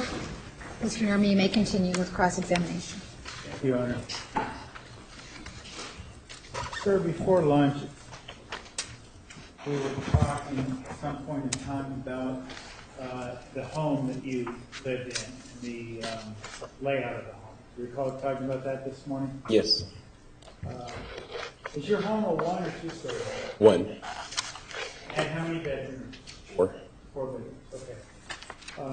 Where are they relative to the living room and dining room, that sort of thing? Kind of describe it for us? Okay, the living room and dining room are in the center part. Okay, The bedrooms are down one hallway, On the opposite, I'm sorry, just, don't mean to cut you off. All the bedrooms are down one hallway? yes, And then, what's past the hallway then, or at the end of the hallway? nothing. Nothing, okay, I felt like I cut you off and you were gonna say something else, so, No, on the other end of the living room and dining room is the garage area. okay. So there's a living room, dining area, kitchen, I assume, Yes, then the garage is towards the front of the house? yes, Or- Okay, and then there is a hallway with 4 bedrooms? yes, Okay. And all the bedrooms are down that same hallway? yes.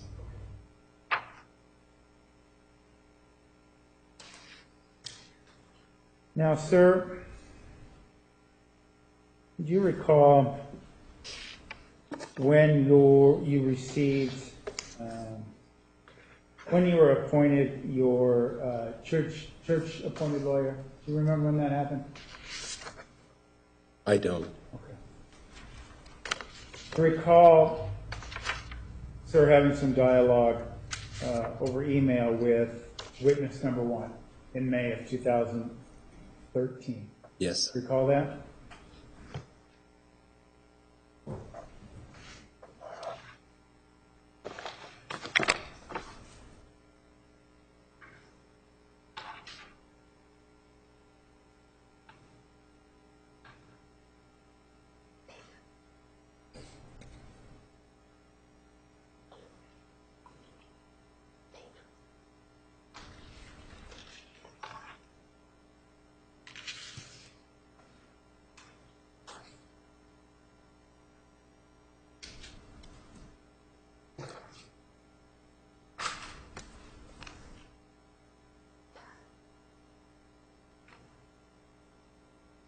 I'm going to show you what's been marked as Exhibit 855.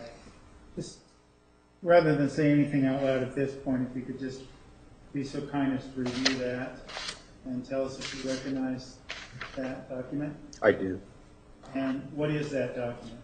It was an email between witness number 1 and myself. And that is your email address. I don't want you to speak it, but is that your email address? That's correct. And that's an email address you recognize to be witness number 1's? I believe so. Yes. And, well, you responded as if it was witness number 1, correct? Yes, And, sir, what was the date? Do you see a date and time up the top in this correspondence? 4th of May, 2013. Okay. And is there more than one email in this chain? There is. And all those are part of the same dialogue, if you will, that happened in May of 2013? That's correct. Thank you, sir. Can we approach her? Yes.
I may approach this here. Yes. Sir, I'm going to hand you now what's been marked as Exhibit 855 and 85501. Now, you looked at 855 just a minute ago. Could you be so kind as to tell me whether 855.001 is the same email correspondence with the names and identifying information redacted?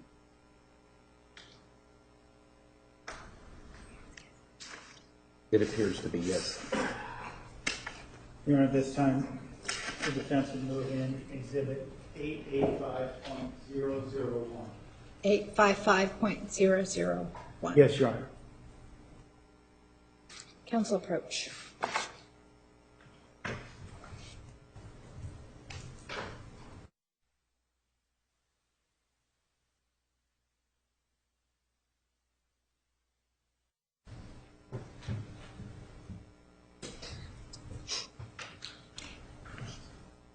Exhibit 855.001 is admitted.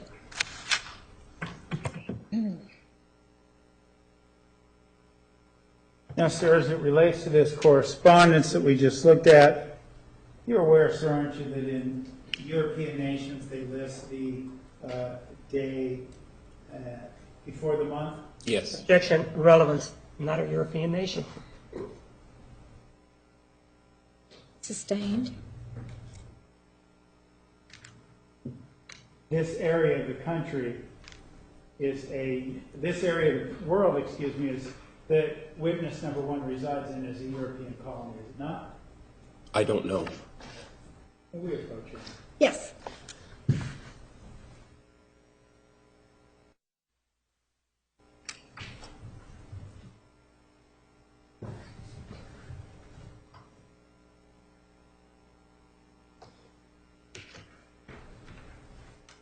Now, sir, as it relates to this correspondence that we see here in 855.001,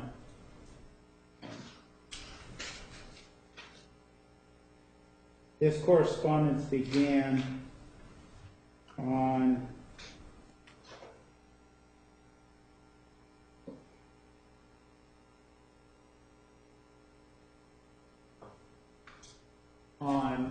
May 3rd, correct, 2013?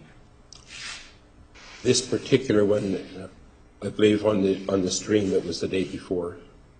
Okay, well, I see May 3rd here, and we see May 4th, right? On the other page. Right, but I'm just saying, make sure we get the dates right. So we Right. got a correspondence on May 3rd, correspondence on May 4th, right? Okay. Right, is that right? Is that what you see here? That's what I say, yes. Okay.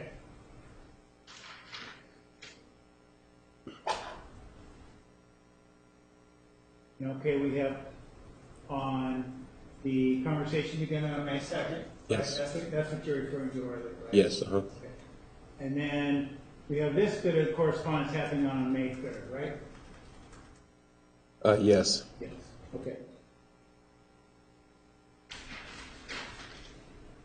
Now, this is an email from witness number one, correct?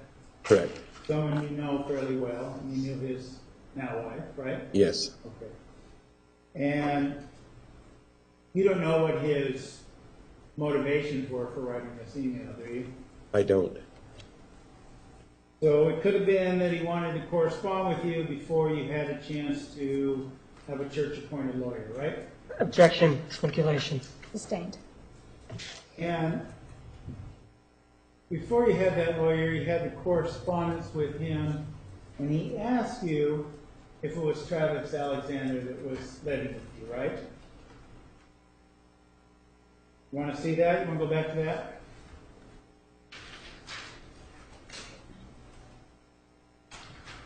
Why don't we look at the paragraph that says, I need to ask you a question.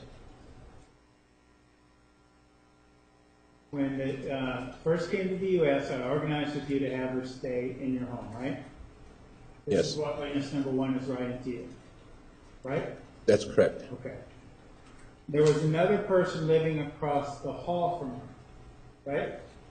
That's what he says? That's what he says.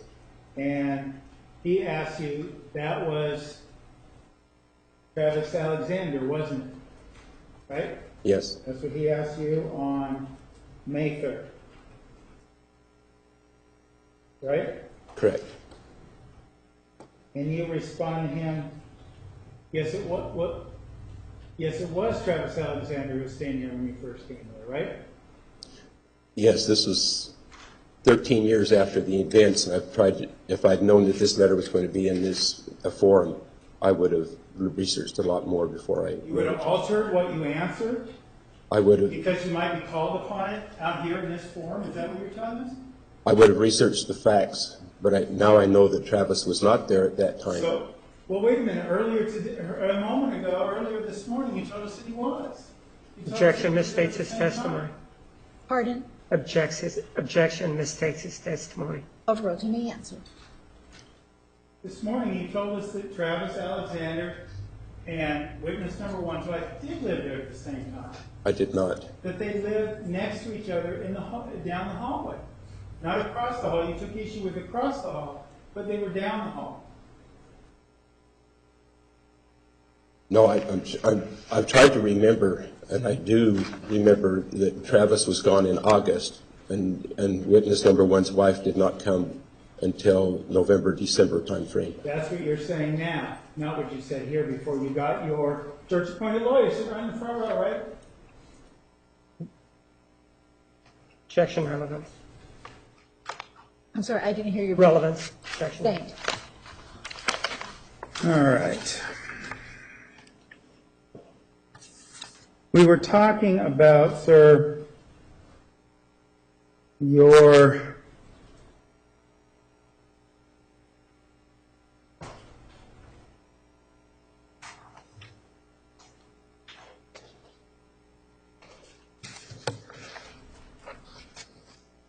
relationship with Travis Alexander a little bit.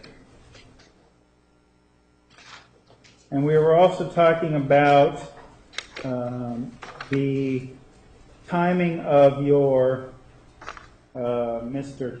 Thompson living at the home with you, right? Yes, Okay.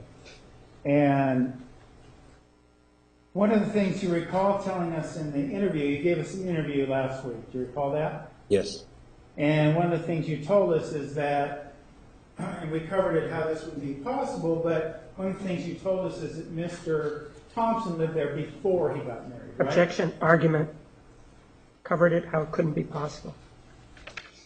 Overruled. You may continue. During an interview, you told us how Mr. Thompson lived with you before he got married, right? yes, And that's what you recall, right? yes, Okay. So he must have lived with you in 1998 then, right? Or 99? Before he 99. got married? it would have been 99. Now it's 99. Objection. Is that a question? Sustained. Well, I just want to make clear that now you're saying Mr. Thompson lived there in 1999, right? Apparently, yes. Okay, apparently yes. But these pop-ups then, sir, they didn't start happening until August or September, or you told us earlier you notified in November, of 2000, right? I don't think I put a time frame when they started. You told us that's when you became aware of it. Yes, I'm trying to remember things from 15 years ago. I understand that, but for Jacob Thompson to have put these items on your computer, then they would have been on your computer for well over a year before they were discovered. That may have been. May have been.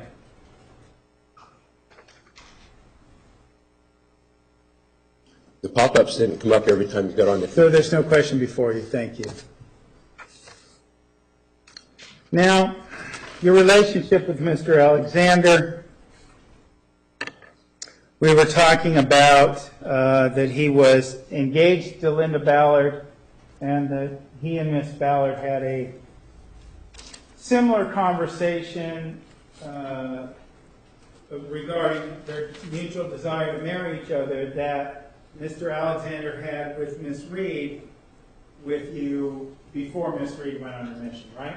Yes. So, if I understand it correctly then, we're in a situation where Mr. Alexander has come to you on 2 different occasions inside of a year and a half tops, where he's expressed his intent to marry 2 different women. Is that right? That would be correct. And did he ever marry Linda Ballard? No. Linda Ballard gave the ring back and went off to college, right? Correct. And then, after that happens, Miss Reed gets back from her mission, right? Yes. Okay. And Travis and Deanna Reed start dating again once she gets back from her mission, right? Right. Pretty soon thereafter? I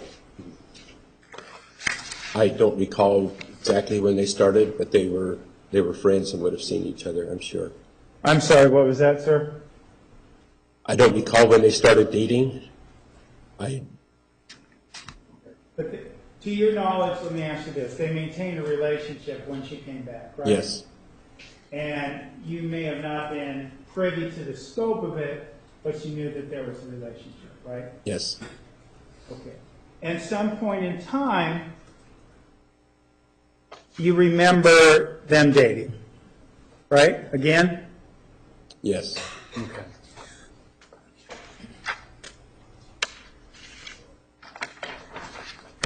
And so you're actually a close friend of Miss Reed, aren't you? Miss Reed? Yes. And you told us that during the interview and during your deposition that you heard her testimony at the first trial, correct? Yes. And you heard part of her testimony being that for the first time she confessed to having penile vaginal sex with Mr. Alexander, right? That's what it came out to be, yes. And you also heard that she had a year-long sexual relationship with Mr. Alexander, right? Yes. I only know that from the trial.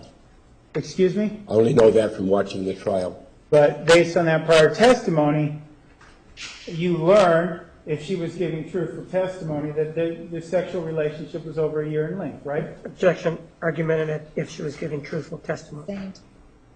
What did she say? She said I they don't. were having a sexual relationship, right? Yes. And that there was sexual behavior going on for about a year, right? That's what I recall from the trial. And from what we were saying this morning then, sir, these transgressions, they don't just begin when a couple who is members of your faith have penile vaginal intercourse, right? Well, let me rephrase that. It doesn't have a transgression, a sexual transgression doesn't have to mean penile vaginal intercourse, correct? Correct. Okay. So when they were having oral sexual contact, that would have been a transgression, right? It would have been a transgression, but I don't know if I don't recall that from the trial. Okay. And if they were having any kind of penetration whatsoever, that would be a sexual transgression, right? Yes. Okay. So, quite frankly, even under your definition in your church, I would think anything beyond kissing would be considered a sexual transgression, right? I mean, if there was the touching of the breast, the touching of the genitalia, that would be a transgression, would it not? Yes, it wouldn't be as serious as the intercourse, But a transgression? but a nonetheless. transgression. Okay. And the penile, when you said it wouldn't be as serious a transgression as the intercourse, do you mean penile vaginal intercourse? Yes, Would anal intercourse be a less of a transgression? no, Would it be more of a transgression? it'd be equal. Okay. It's a transgression. Okay, and, well, let me ask you, is oral sex less of a transgression? It's falls into the same category. Okay. Now, these transgressions, or I should say these laws, as we talked about this morning, they're important to your church as a way to guide young people, correct? Yes. Like And all people. all people. But I'm in particular, as a bishop, you're guiding young people. Those transgressions are probably of particular import to you, aren't they? Because of my calling at the time, yes. Right. But it's important for all people. And because your church believes that following those dictates will lead to a happy life. Is that correct? We hope. And a spiritually sound life, right? We hope. And one in which, as we talked about before, where marriage and family take a priority, right? Yes. And that's, let me ask you this. When somebody transgresses in a manner, when somebody has a sexual transgression, and that's known, do they generally, based on your experience, become less desirable as a partner for marriage?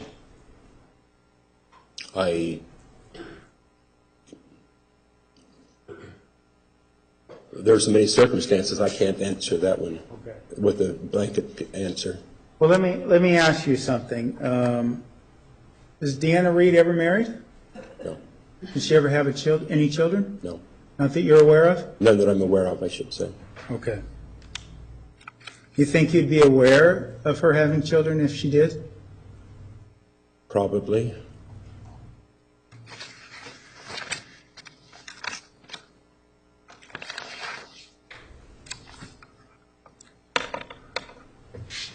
Now, sir, as it relates to this sexual relationship that we were talking about moments ago, the testimony of Miss Reed that we were speaking about, remember that? Yes. Okay. And Miss Reed wasn't the only person that was a party to this, right? He was engaged with Mr. Alexander. Yes. And so, as Miss Reed was a transgressor, so was Mr. Alexander, right? Correct. Okay. And is there a difference in terms of, based on your experience, we talked earlier, asked you to be mindful of your duties when somebody is considered a quote-unquote predator. In your experience, though, is there a difference between a one-time transgressor and a two-time transgressor in terms of the discipline they face? Well, it really depends on the person, if they're, how repentant they are. It's to say that, one strike, two strikes, you're out, type of thing is not. It's the degree of repentance that the person feels and how they're doing. Okay, it's a degree of repentance. Yes. Right. So if someone is, somebody has had a year-long sexual relationship with a person, like Travis Alexander and Deanna Reed had, right? Okay? And then they go on, that person is having more sexual relationships with other women. Okay. Okay? You're saying that that person wouldn't be treated differently than a person who's transgressed the first time? I was not their bishop at the time, and so I don't know what they... I'm asking you based on your experience. I'm not asking you to say what you would do to Mr. Alexander or Ms. Reed. But specifically, what I'm talking about relates to this idea that someone's been a transgressor in a long time situation, and then not that much later, they're doing it again. Right? This is a general question, not about Travis. Not about Travis. Let's say hypothetical, okay? A couple has a relationship, for a sexual relationship for about a year. That ends in 2005, okay? With me? Okay. And that person goes through the process, the male, and they get their temple recommend back. They do whatever, they get their temple recommend back, right? Follow me? Okay. Okay, we're still talking about this male. Then in 2006, they begin a sexual relationship with another woman, a long-term sexual relationship with another woman. Follow me? I follow. Okay. And we're talking about a relationship that includes oral sex. You understand? Okay. We're talking about a relationship that includes anal sex. Okay. Understand? We're also talking about a relationship that includes penile vaginal intercourse. You understand that? Okay. Long term. That person, if that relationship was exposed, wouldn't they be facing serious consequences in your church?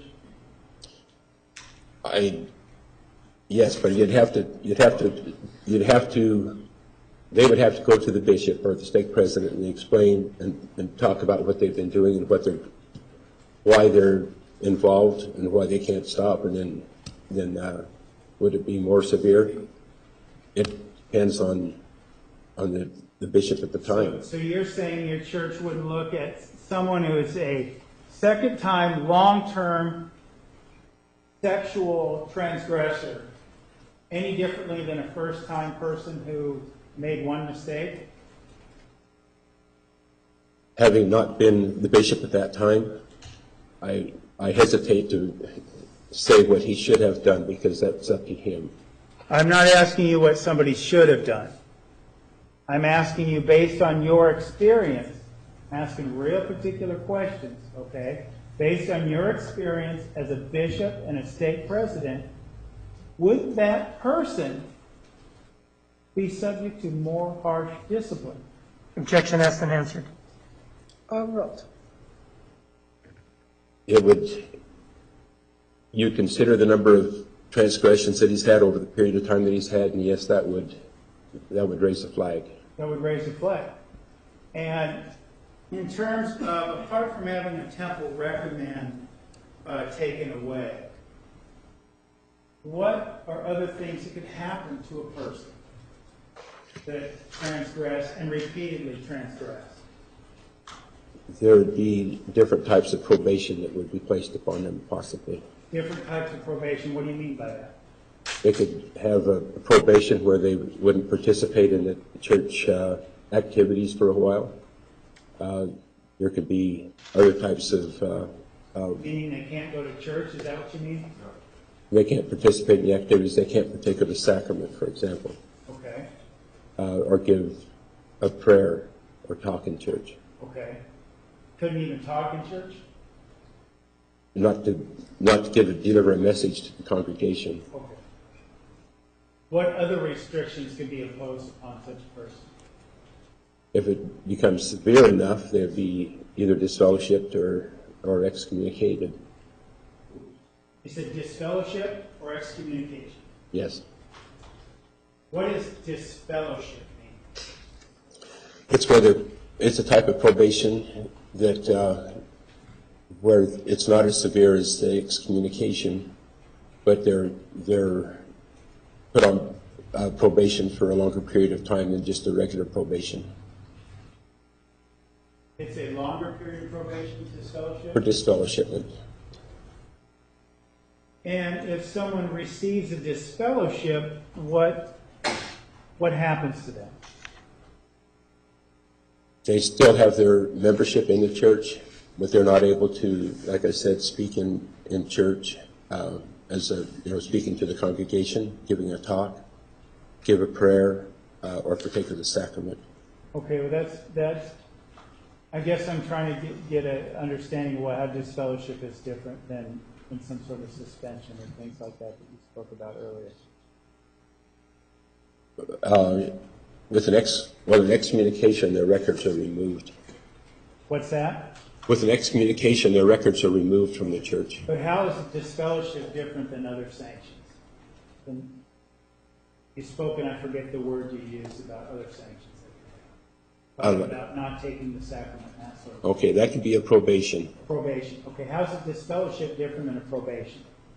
It's if they violate a probation and continually do so, that could lead to a disfellowshipment. Okay. And that could lead to excommunication. If there's no change.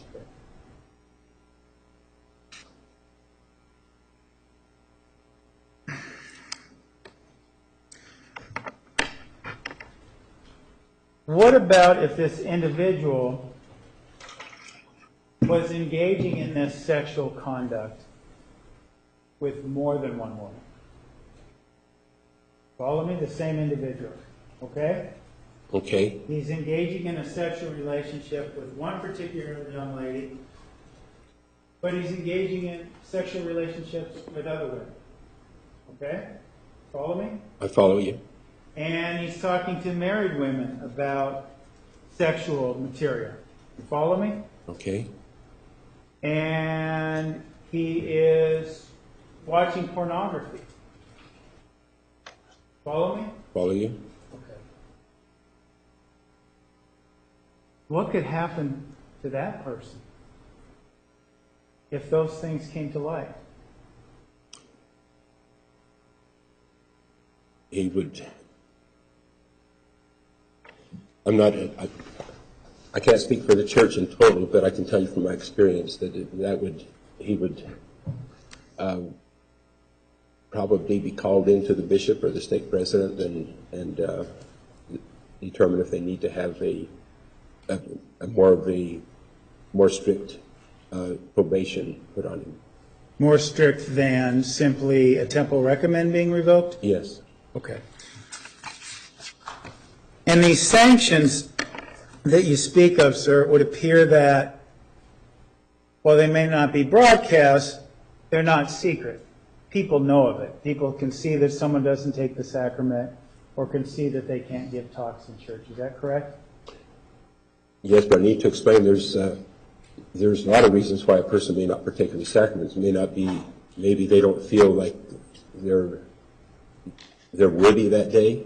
Okay. Or if they had an argument before they came, or whatever the reason might be, there's a lot of reasons why people wouldn't partake of the sacrament. Okay. What, sir, and you'll have to forgive me because I know you're probably not used to hearing this type of language, but I'd like to do it this way rather than play a whole long tape for you. Okay? Okay? What if the same individual was on tape telling a young woman that he wasn't married to how we'd like to tie her to a tree and put it in her ass? What if that individual was on a tape talking about how he masturbates several times a day? Would that be cause for serious discipline within your church? It certainly would be a reason to have them come before the bishop. But it would certainly also be a reason for that bishop to impose serious consequences. You can't be suggesting to us here this afternoon that that would just be swept under the rug because it's popular, would you? No. That's not what I'm saying. It's serious, but it wouldn't. But it would be up to the bishop to be able to take those steps, not someone who's just observing. What if this same individual who had done all these things was also talking about the sound of a 12-year-old girl's orgasm? Would that be cause for concern in your church? All those things would be, yes. And As it should be for society, too. Fair enough. That would be a red flag for society, right? Yes, Is that a yes? And a big red flag for your church, right? yes. Because you, as a member of the church, and as a prominent member of the church, as we talked about this morning, wouldn't want one of your members behaving this way, would you? Right. We would not want them to do that. You would not want any one of your members to act that way, right? Right. And would it be fair to say that that would be a commonly held belief within your church and those who run it, as you do? I can't answer for everyone, but for me, But you think it's a pretty commonly held belief, wouldn't you? I mean, I don't think others in your church would think that that was okay, would you? they wouldn't think it's okay, but they may have been working on it already and tried to help the person. I don't know. I just don't know the circumstances. But these are serious transgressions that can lead to disfellowship or lead to expulsion of the church, right? Correct. Thank you, sir.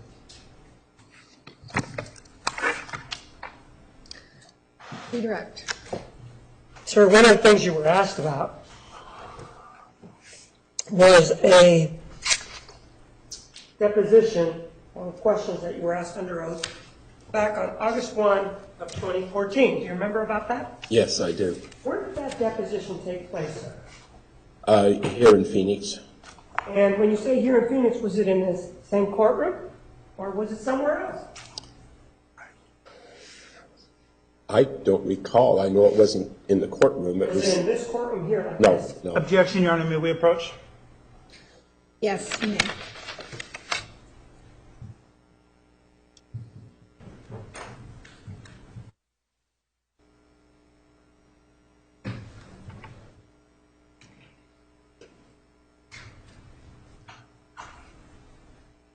You may proceed. Who was present at that deposition? Mr. Nurmi, Ms. Wilcott, Jodi, my attorney, and myself. Was somebody by the name of Maria de la Rosa also present? Not at that time. But you know her, right? Yes. Was the prosecutor present, yes or no? No. And during that deposition, you were asked to make sure or admonished that you were telling or giving testimony under oath, right? Yes. And you told them that you were, right? Yes. You were also asked about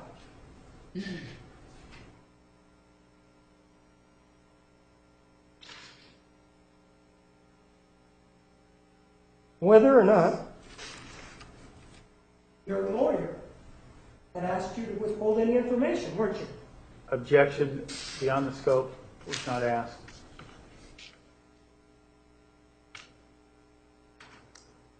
Sustained. Well, sir, during this questioning here, you were asked over and over whether or not conversations between you and your lawyer caused you to change your story. Do you remember those questions? Yes. Let me show you an exhibit and see whether or not you were asked that question.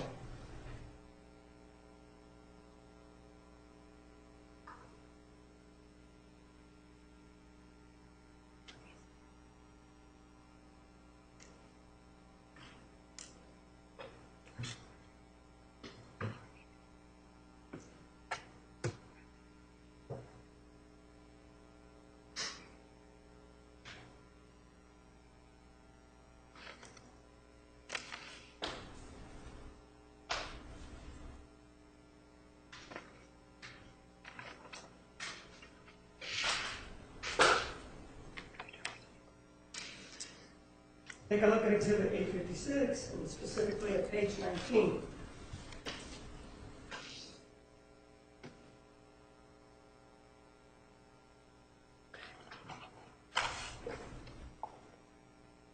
Okay. Is that a true and accurate depiction of the question that was asked in your answer? Objection foundation. Overruled, you may answer yes or no. Is it? Yes.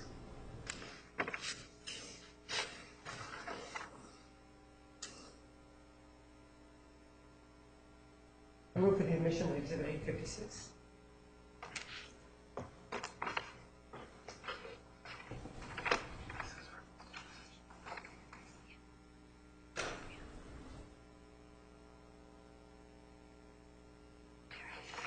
May we approach? Yes.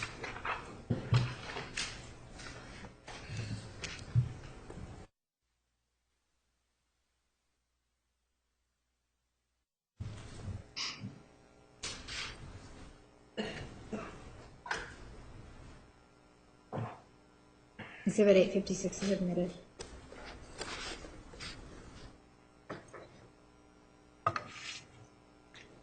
Take a look at Exhibit 856.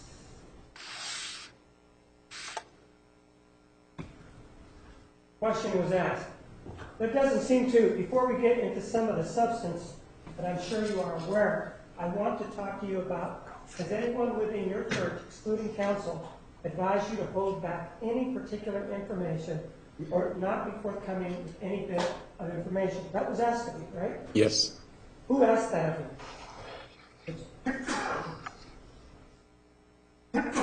Was it Mr. Nurmi or Ms. Wall? Objection Mr. leading. Overruled. It was Mr. Nurmi. And your answer was? No. So you were asked about Travis Alexander and when he lived with you, that sort of thing on cross-examination. Do you remember that? Yes. You did discuss that with defense counsel, didn't you? I'm sorry. You did discuss it during the deposition of Yes. August 1, 2014 when you were asked, right? Yes. Let's take a look at what you told him.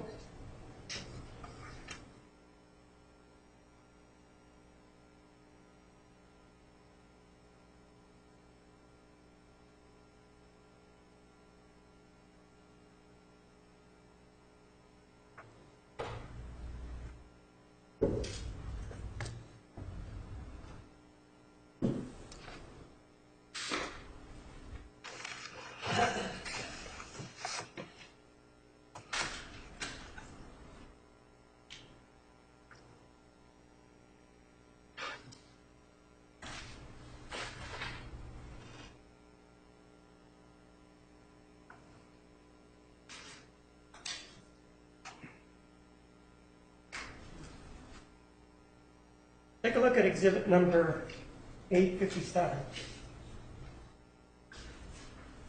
Specifically, page 35. Tell me if this is a true and accurate depiction, except for the whiteout, of the conversation that took place about Mr. Alexander staying in your place and when he was staying in your place.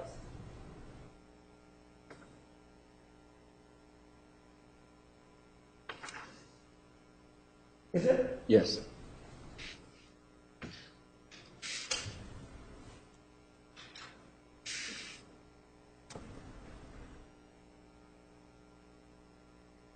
Move for the admission of exhibit 857.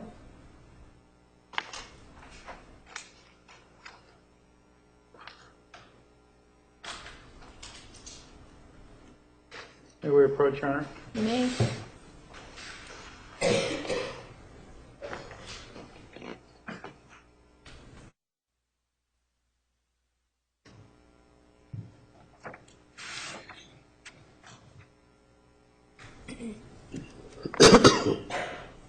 Eight 57 is admitted. Take a look at exhibit 857. It starts out, it says, does the name, and they're talking about, I'll just say bride. Does the name of the bride ring a bell? We're talking about the bride for witness number 1, right? Yes. And then you say, yes?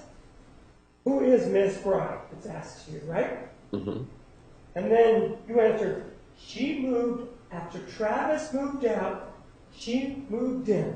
Now, did they ever live together? In other words, did they both live in your house at the same time? No.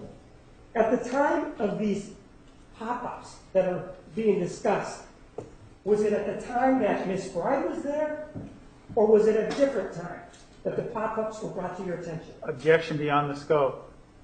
Overruled.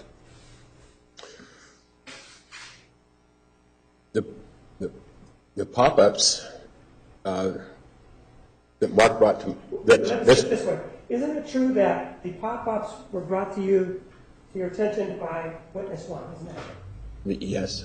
But can I back up on that? We were aware that they existed, but he told me of the severity of the potential when you say that you were aware that they existed, when did you first become aware that they existed?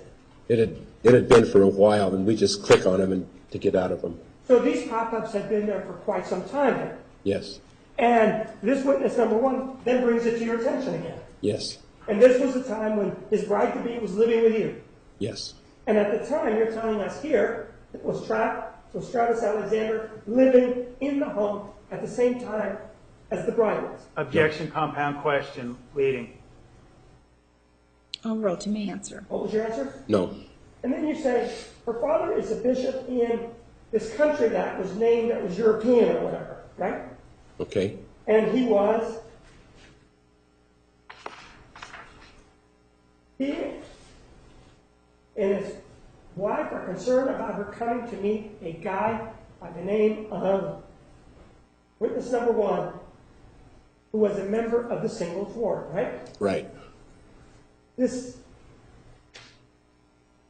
take a look at exhibit number 855.001.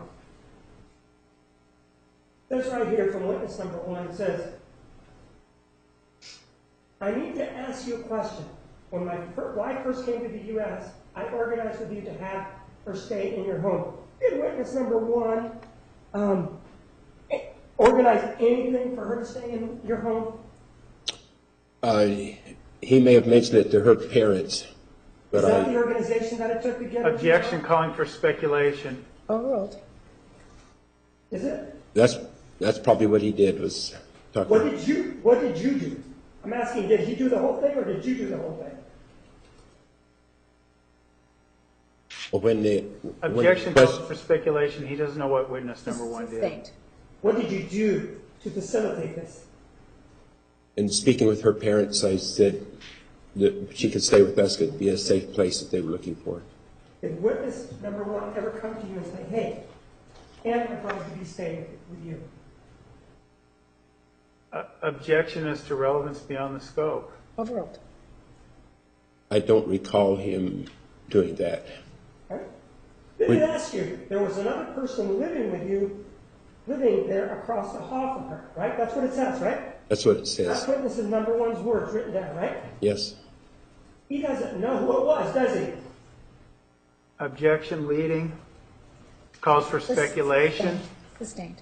Well, take a look at it. There's a question that goes after it. It says, that was Travis Alexander, wasn't it? Is that a question? that's a question. And you provided him the answer, didn't you? To witness number one? Did you provide an answer to this question? Yes. And what did you say? Yes, it was Travis Alexander who was staying.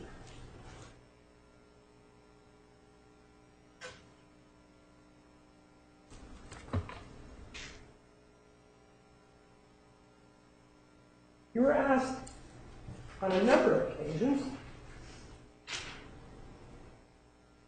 as to when Mr. Alexander moved out. Take a look at exhibit 858 to see if on August 1 of 2014 you were asked again.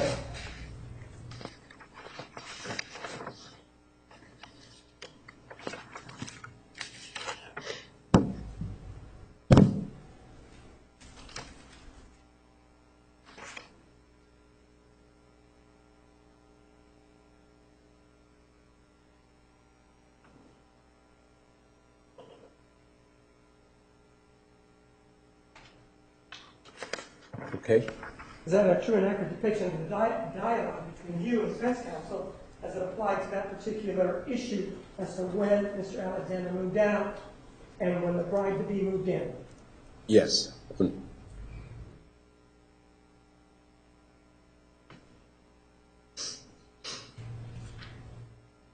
for the admission, 858.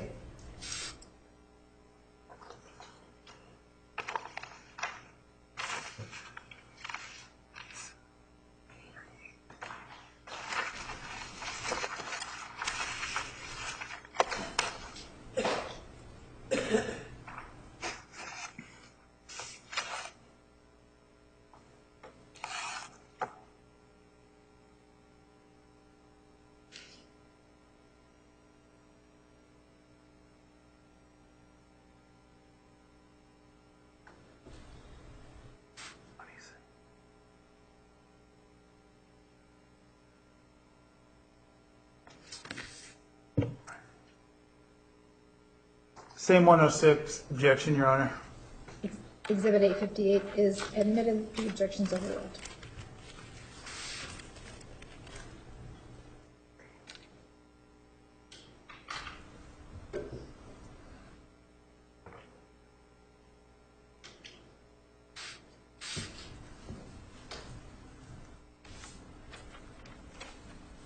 If you look at 858, it says, question. And again, the person asking the question is who? Mr. Nurmi. All right? When she came to live with you, would you have been her bishop? And your answer was? Yes. And as far as Ms. Bride-to-be goes, to your recollection then, when did she move in? Your answer was what? You mean as far as a year? And the question was, yes, year and month if you can. What did you answer? It was shortly after Travis moved out, and I would have to say that she probably came late 2000 or early 2001. Question, okay.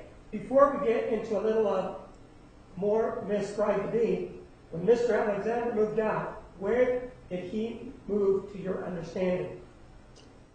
Your answer? He got an apartment, and that was with those other boys that I was telling you about, including Todd, And who is Todd? my son. You were asked about a situation where there may be a baptism of somebody into the Mormon faith, and you were said, well, if the individual who's doing the baptism is having anal sex, also having oral sex, and you were asked, well, isn't it true that he's lying his way through the baptism? Do you remember that? Yes. How about if the woman who's going to be baptized, what if she's having anal sex? What if she's having oral sex? What if she's having those kinds of same activities? Would the same hold true for her that she is also lying her way through the baptism? Objection beyond the scope. Overruled. Yes. So does the church make a distinction between male and female when it comes to these sexual transgressions? Objection beyond the scope. Overruled. And so, for example, if an individual gets baptized, just because they get baptized, does that mean that they can continue on their sexual transgressions just because they've been baptized, or do they still have to report it? They still have to report it. So you were also asked about the communication between, between Deanna Reed and Mr. Alexander in the issue of the email. Do you remember that? Yes. Let me show you another exhibit.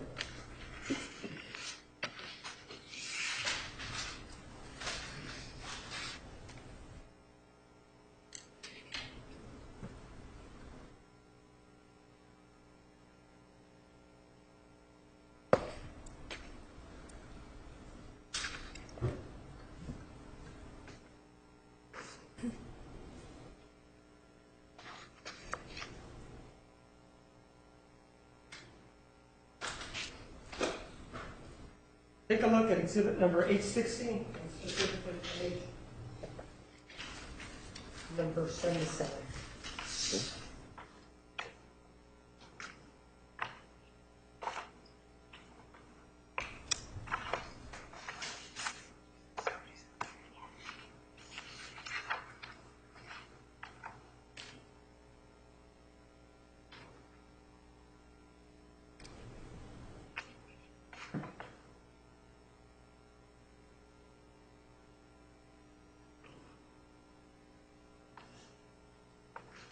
Okay. Is that a true and accurate depiction of the conversation involving the email and the communication between Mr. Alexander and Deanna Reed during her mission? Yes.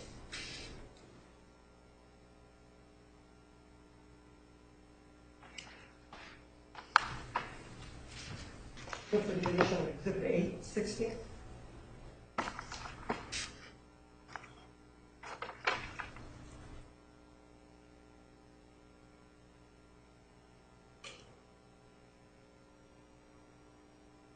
May we approach, Your Honor? Yes.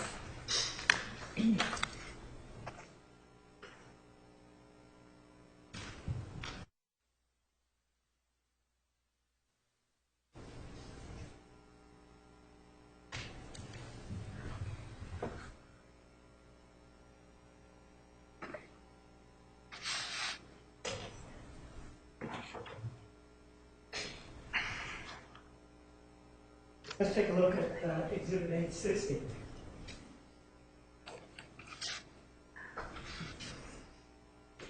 Question. Who was asking you the questions here? Mr. Nurmi? And did you know whether he maintained communication with her while she was on the mission? Are we talking about Deanna Reed? Yes, And your answer was what? he did. And how does one communicate with someone who is on a mission? At the time, it was email once a week. And so then the question was asked, and that would have been through your computer, to your knowledge, your computer at the home? This is when she was already on her mission? You're asking a question, right? Yes. And his answer was yes, and you said, It could have been. He was also, he would go around to friends' places and things like that, too. So the actual time he spent in the home wasn't. and then the question, is one allowed to have telephone contact with a missionary? Could Travis call a missionary from your home? And your answer was what? Only if the mission president approves the missionary talking to them. Did you ever tell him that they had communication through email once a week? Did you ever tell him that? After looking at this, is that what you're saying? To tell, No. Is this saying that you're telling him that that Mr. Alexander and Ms. Reed are having email communication once a week? Is that what you're saying? Objection calls for speculation. Overruled. the question was, how does one communicate with someone? And so it's a hypothetical question, Right. and I answered hypothetically. And with regard to the computer, does this say that you ever saw Mr. Alexander ever use your computer? No, it doesn't.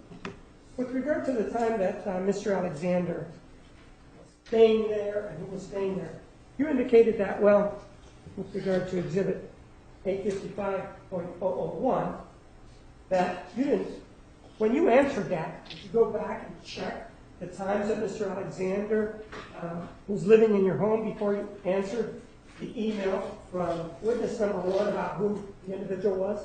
I did Objection, not. compound question. Overruled. You may answer. Did you? Could you state again? Did you, before you answered witness number 1, did you go and check? No. Or did you just answer him without checking? I just answered and just responded. And in terms of checking about when Mr. Alexander was living there, what did you do to check him to see the time period or when it was that he was there? You already know what your answers are as of August of 2014, but what did you do recently? Determined just when he moved in and when he moved out in a very narrow range. Pardon? We know that he did not come to our house until after Deanna left on her mission. Okay, so he didn't come to your house until after Deanna went on her mission, all right? You know when Deanna went on her mission? It was in June Of what year? 2000. All right, what else did you find out? Checking. That he moved out before my daughter went back to BYU. So he moved out before your daughter went back to BYU. When did your daughter go back to BYU? It was BYU starts approximately the middle of August, and she left just a few days before that. And in terms of him staying there, Miss Bride to be is coming. Would you have ever allowed another young man to stay in under the same roof as Miss Bride to be? Objection calls for speculation. Overruled. Would you? No, And is that something that you considered at the time, whether or not somebody was staying there? In other words, did you ask anybody to move out, or did you know that no other males were living there? Objection, compound question. Sustained. All right? Were any males living there at the time that you were asked by her parents or talked to by her parents about this her coming out? Objection, foundation, home. Overruled. no. And in terms of her coming over, who was living there when Miss Bride to be came over? Objection, foundation, to whom coming over. Overruled. You may answer. Who was living there? My wife and I and my son. Okay? And was your son staying there at the time that Miss Bride to be came over? Yes. You were asked whether or not, one of the questions was, isn't it true that witness number one was living there at your house, and you may have said, no, I never said that he was. Was witness number one ever living at your house? Objection, compound question, Overruled. To me, answer. beyond No. the scope. Overruled. Was witness number one ever living at your house during the time that his bride-to-be was there? No, Did he ever live at your house, period? never. Did he have access to your computer? He did. And was he the person that brought the pop-ups to your attention? Yes. In terms of the pop-ups, had they been there before Mr. Witness one brought it to your attention? Objection as to scope and beyond the Overruled. scope. Overruled. Yes. And for how long a period had the pop-ups been there? It had been for some time, but I don't remember when the first one came. We just treat it like a pop-up and just X out of it. Okay? And it was as a result of what witness number one told you that, and you then decided to take the computer in. Yes. The pop-ups, you described them, and there have been judgments in terms of whether or not they're porn or they're not porn. Putting that aside, describe for us the pop-ups that you saw. In other words, what was in them? Objection beyond the scope. Overruled. The pop-ups that came up had like pictures of that you might find in a catalog that a scantily dressed lady. And when you said that it was porn, you're applying your standards, right? Right. So you also mentioned something about scantily clad and something about television. What were you telling us with regard to that? That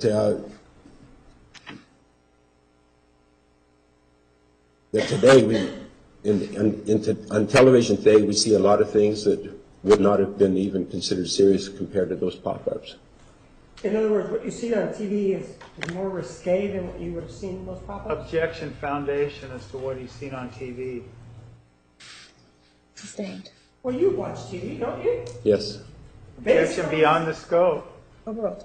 Based on watching TV and applying that standard to the pop-ups, compare them for me. Objection foundation, we don't know which TV he watches. Sustained. Well, sir, the TV that you watch, on the TV, have you seen scantily clad women? I don't seek it, but it does come in ads or whatever else. You've seen those scantily clad women, right? Yes. What ads, for example? On the pop-ups, you mean, or on the Or the other ones? television? Objection, compound question, confusing the witness. Sustained. Rephrase. You use something to compare these scantily clad women. Do you remember? Yes. And when you were trying to define them, what were you comparing them to? Pops up that would have come from like pennies or someone who's trying to get to advertise. And in your opinion, you gave us a definition of what you thought these scantily clad women were. What was that term? Did you use the term porn? Objection beyond the scope. Overruled. Did you? With regard to the scantily clad women, did you use the term porn? A soft version, perhaps, but it wasn't. Okay, but when defense counsel asked you, did you use that term porn? Yes or no? I did. Okay.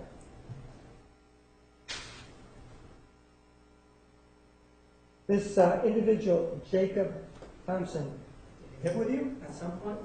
He did. And in terms of this information about whether or not he was the person responsible, did it come from just one source, two sources, three sources? How many sources did it come from? Probably 2 or 3. Not that I haven't talked to him directly. Right, no, I'm not Okay. asking that, but the sources, 2 or 3. And one of them was Who, his cousin, I think? Yes. Objection leading. Overruled. And who was the other source? Besides The cousin. the cousin, my son was one. Okay. In terms of the relationship between witness one and Mr. Alexander, were you, in terms of exhibit 85001, whether or not you knew him or not, before we go to that, you see the date there? What's Yes. the date there? What does it say? I mean, March 5th of 2013. okay? Objection mischaracterizes the testimony. All right, we're going to take the afternoon recess. Ladies and gentlemen, 10 minutes. 10 minutes. Please remember the admonition.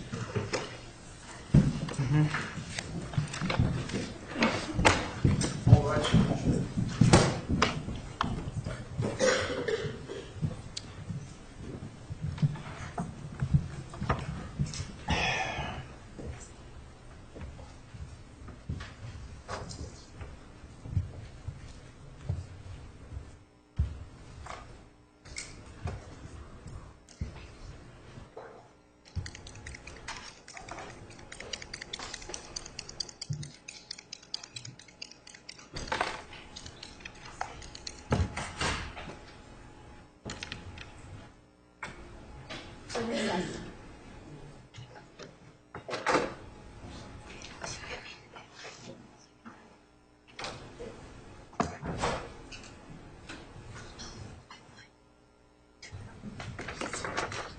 All rise for the jury.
Please be seated. The record will show the presence of the jury, the defendant, and counsel. Mr. Martinez, you may continue. So let's talk about exhibit 855 and override. You see the time here on the bottom? What time of the day is it? See that? 12:50 p.m. And even in, let's just talk in the United States. In the United States, does 2 o'clock come before or after 12:50 p.m.? Objection beyond the scope of cross. Overruled. After. So, if we go back here, we see this message here at the bottom. You see the date is May 2nd at 5:20 p.m., right? Yes. And we see that there's a from line, right? Yes. There's a to line, correct? Yes. Who's the to? To me and my wife. It's Vernon Marcia Parker, right? Yes. And it's sent on Thursday, May 2nd, 2013 at 5:20 p.m., right? Yes. Objection is to foundation time zone. Overruled. The answer will stand. And the subject is what? Bishop Parker. And then if we go up to the other one, it does say, according to the United States, March 5 of 2013. Objection mischaracterizes the testimony. Sustained. Well, does it say 3/5/2013 there, yes or no? Objection mischaracterizes the testimony. Overruled. You may answer that question. Yes, it does say 3/5/2013. And the time on there? 2:19 p.m. Objection foundation time zone. Overruled. And then, if we take a look at the next one, it's 12:50 p.m., right? Yes. Objection Time zone, foundation. Overruled. And on this one right here, where's the 2 line? Do you see that anywhere there? Find it for me, I don't. okay? Find the, oh, look at the bottom. From, do you see a from line on that one? I don't. How about the letter sent and then the date and time? Do you see that there? You see the word sent anywhere? No. And then do you see a line for subject on it? Do you see that anywhere there? I don't see that either. But do you see that information on the quote-unquote original message? Do you see all that information? Yes. Then you go to the next message. You see that information on there. Yes. And you see that on the last message in terms of being at the top of the page. You see the information from, sent, to, and subject. You see Yes. that? Uh-huh. And the date on that one is what date? See The that? 4th of May, 2013, And it has a time on it, right? 11:23 a.m. Right? And then we have the one before that. If it's at, the date is Friday, you see that? Yes. It's the day before, right? Yes. May 3rd, 2013, we know it's a Friday, right? Yes. And if we go with this being May 3rd, this would also be a Friday, right? Yes. The other one says, May 3rd is a Friday, you wouldn't have any reason to think that was wrong. But for whatever reason, this one right here doesn't have that information on it, does it? It doesn't. Sir, you did correspond by email with this individual, right? Yes. And did you use some sort of different computer to correspond with him different times? No, it would have been the same one. You use the same computer every time, then, right? Yes. Since it's your message and you sent it, do you have any idea why this doesn't include the other information of the other messages?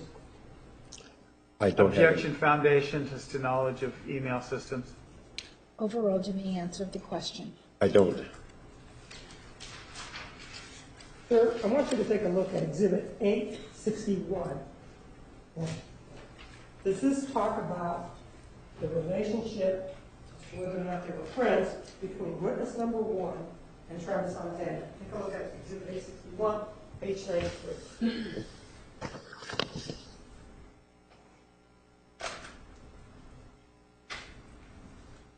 Okay. Is that a true and accurate depiction of the answers, the questions you were asked and the answers you gave? Yes. And this was back in August of 2014? Yes.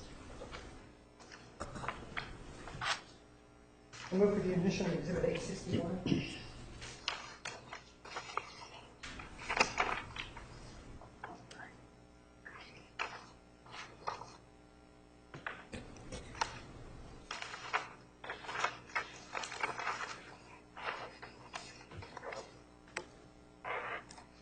Same objection, Your Honor, under 106.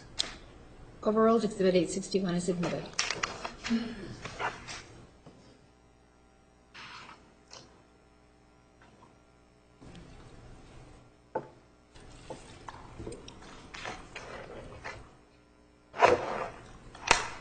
Sir, with regard to witness number 1, do you know whether or not the type of business that he's in is related to computers, yes or no? No.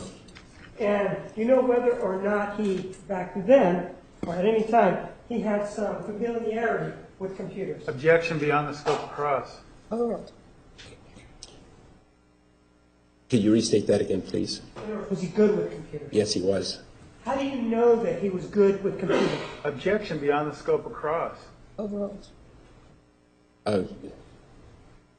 He would show me things on the computer that he was doing, and he had get knowledge of some of the applications. Did he ever try to fix the pop-ups on the computer for you? No, Did he? no.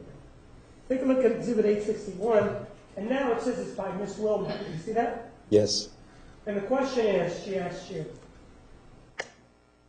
did you have any knowledge, and we're talking about witness number 1, did you have any knowledge of him being friends with Travis? Do you see that? yes. And your answer was what? No, they were in the same ward, but And then the question was, you didn't see them hanging out together? And No. your answer was? no. So in terms of whether or not Mr. Alexander knew or didn't know this witness number 1, do you know that at all? In other words, do you know whether or not they knew each other? Objection, compound question. Overruled. Let me answer the last question. The ward was fairly small. I mean, it was 250 people, but they would have come across each other. But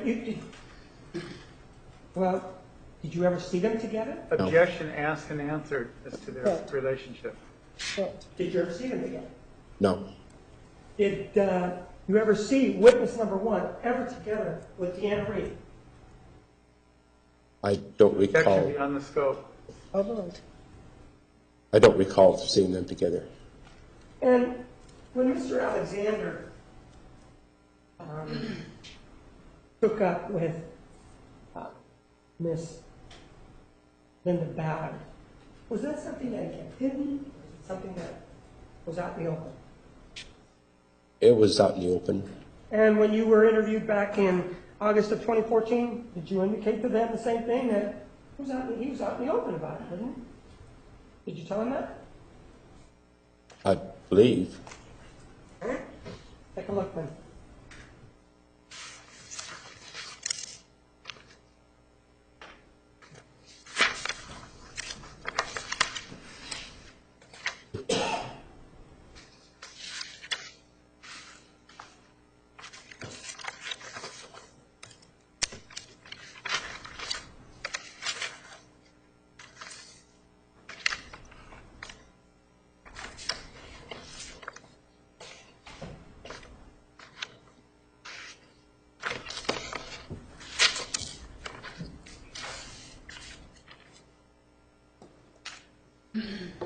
Take a look at another exhibit.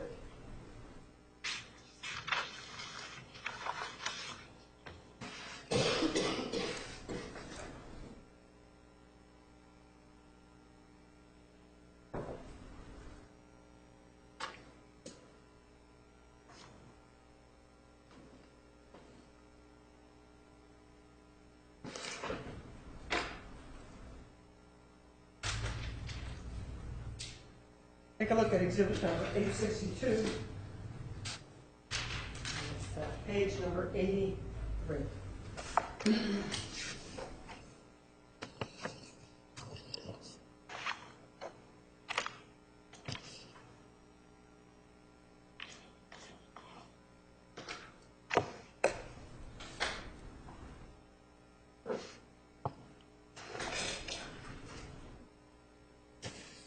Yes. Not a true and accurate depiction of the questions and answers involving Travis Alexander and Linda Ballard. Yes.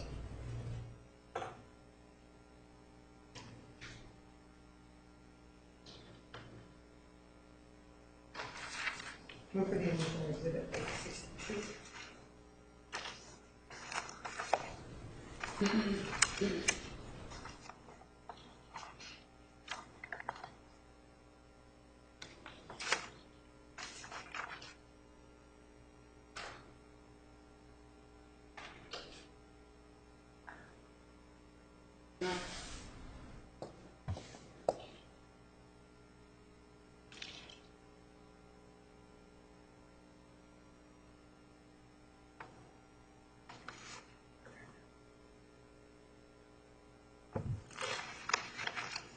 May we approach?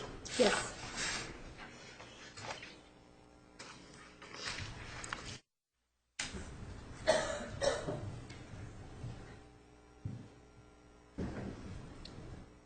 Exhibit 862 is admitted.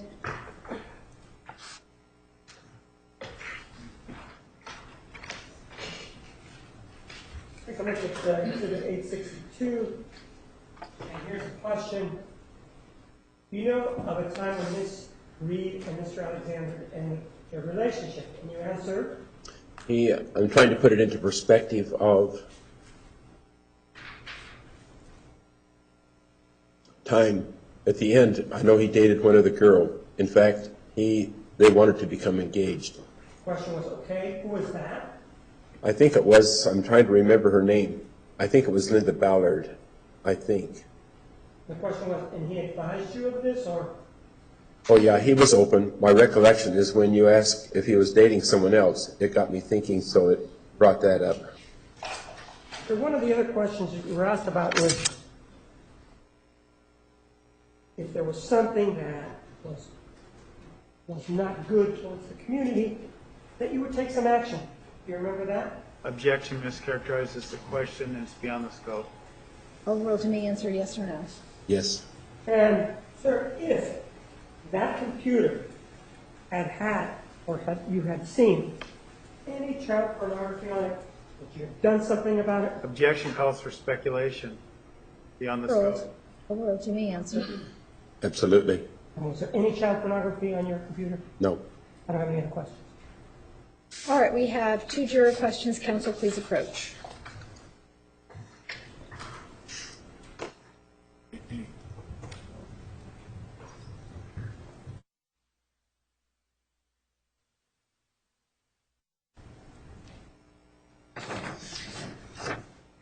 Mr. Parker, the jurors have some questions for you.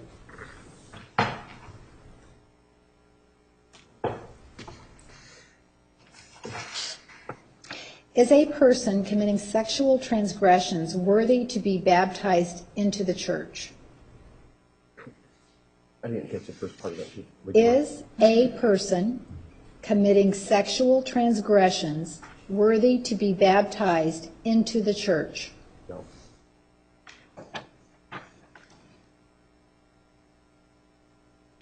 Is there disciplinary action taken against anyone who is perceived to have put in question the integrity of the church?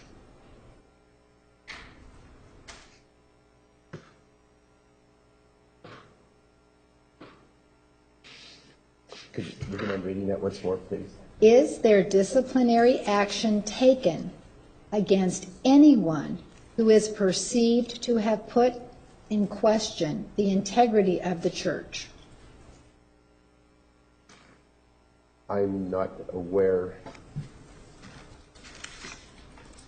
of that. All I can speak as to is my own experiences. Is Jacob Thompson and witness 1 and his spouse still members of the church? That I can't answer because they're outside my realm. Is it a duty to have people live with you, and are there rules and guidelines that the church sets as to what type of people can be under one roof? No, that was entirely my doing. Were any records kept of the people who have lived in your home? No. Are tenants asked to sign any agreements? No. Does the church track it at all? No. Are only singles, never before married people allowed to live in your home? No. Are members of the church required to first go to the church before giving any witness statements about another member to anyone? No. Would they be assigned a lawyer too to protect the integrity of the church? If it, for certain situations where it calls upon a penitent priest relationship. I'm sorry, Your Honor, I didn't hear the. Please repeat the last sentence of your response. If there's a priest-penitent relationship, then there's a possibility, depending on the case. Follow up from the state.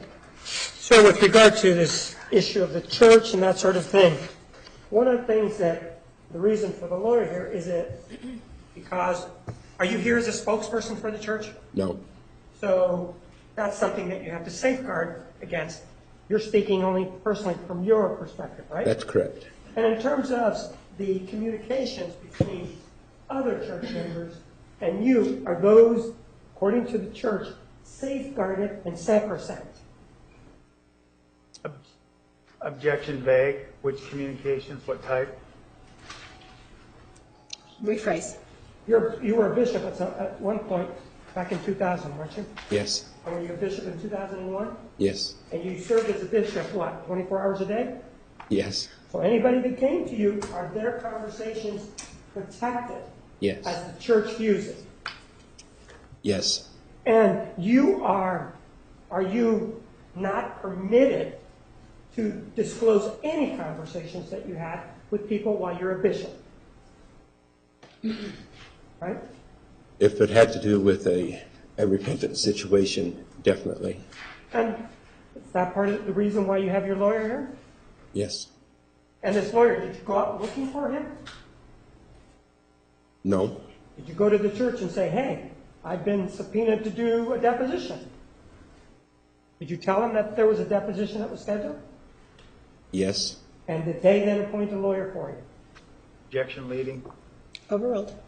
they talked to me for quite some time and then decided that they wanted to appoint an attorney. And you didn't go out and find one in your Right. number before you even came out here. Somebody else did that for you. Right. The issue of who's living in your home, that sort of thing, the people, for example, the bride-to-be, did she pay you any rent while she was there? Objection is to relevance and beyond the scope of the question. Overruled. Did she? She did not. How about Mr. Alexander when he was living there? Did he pay any rent? No, How about Jacob Thompson when he was there? Did he pay you any rent? no, So is there any need for records since you're not paying you any money?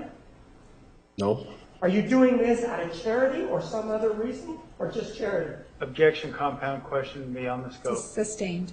Why are you doing this? Why are you letting people stay with you? in talking with them, I could see that they had a need, and so I would, if they needed someplace to stay, then I would offer to let them stay at our place. I don't have any questions. Mr. Nurmi? Sir, when it comes to this privilege, these privileged communications, if I heard you correctly, are these communications that are made to you when you're a bishop, right? Yes, Okay. So had someone came to you and said that they had an interest in child pornography, that's something you couldn't share with us, right?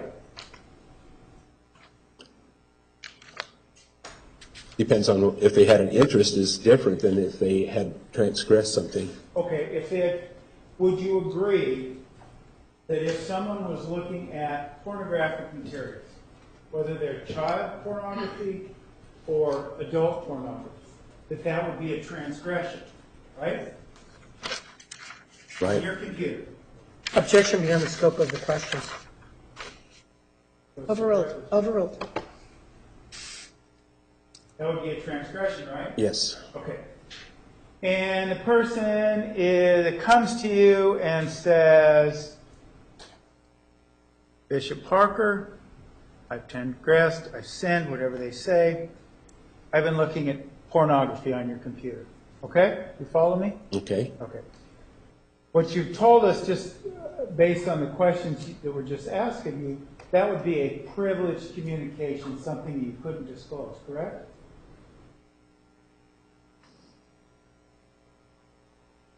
I guess it would. It never happened, but I guess it would. Okay. So, but you were perfectly willing to come in here today and tell us that this Jacob person was involved in this pornographic images on your computer, correct? Is that yes or no, correct? You were willing to do that? At the images Yes. that I described, Sir, you're willing to come in here and tell us that, right? Yes, But if there were real communications, you couldn't tell us about it, could you? right. Okay. If it happened during Sir, objection non-responsive, there's not a question before him. Now, sir, you were asked about the viability, if you will, of a baptism that took place with someone who was sexually transgressing.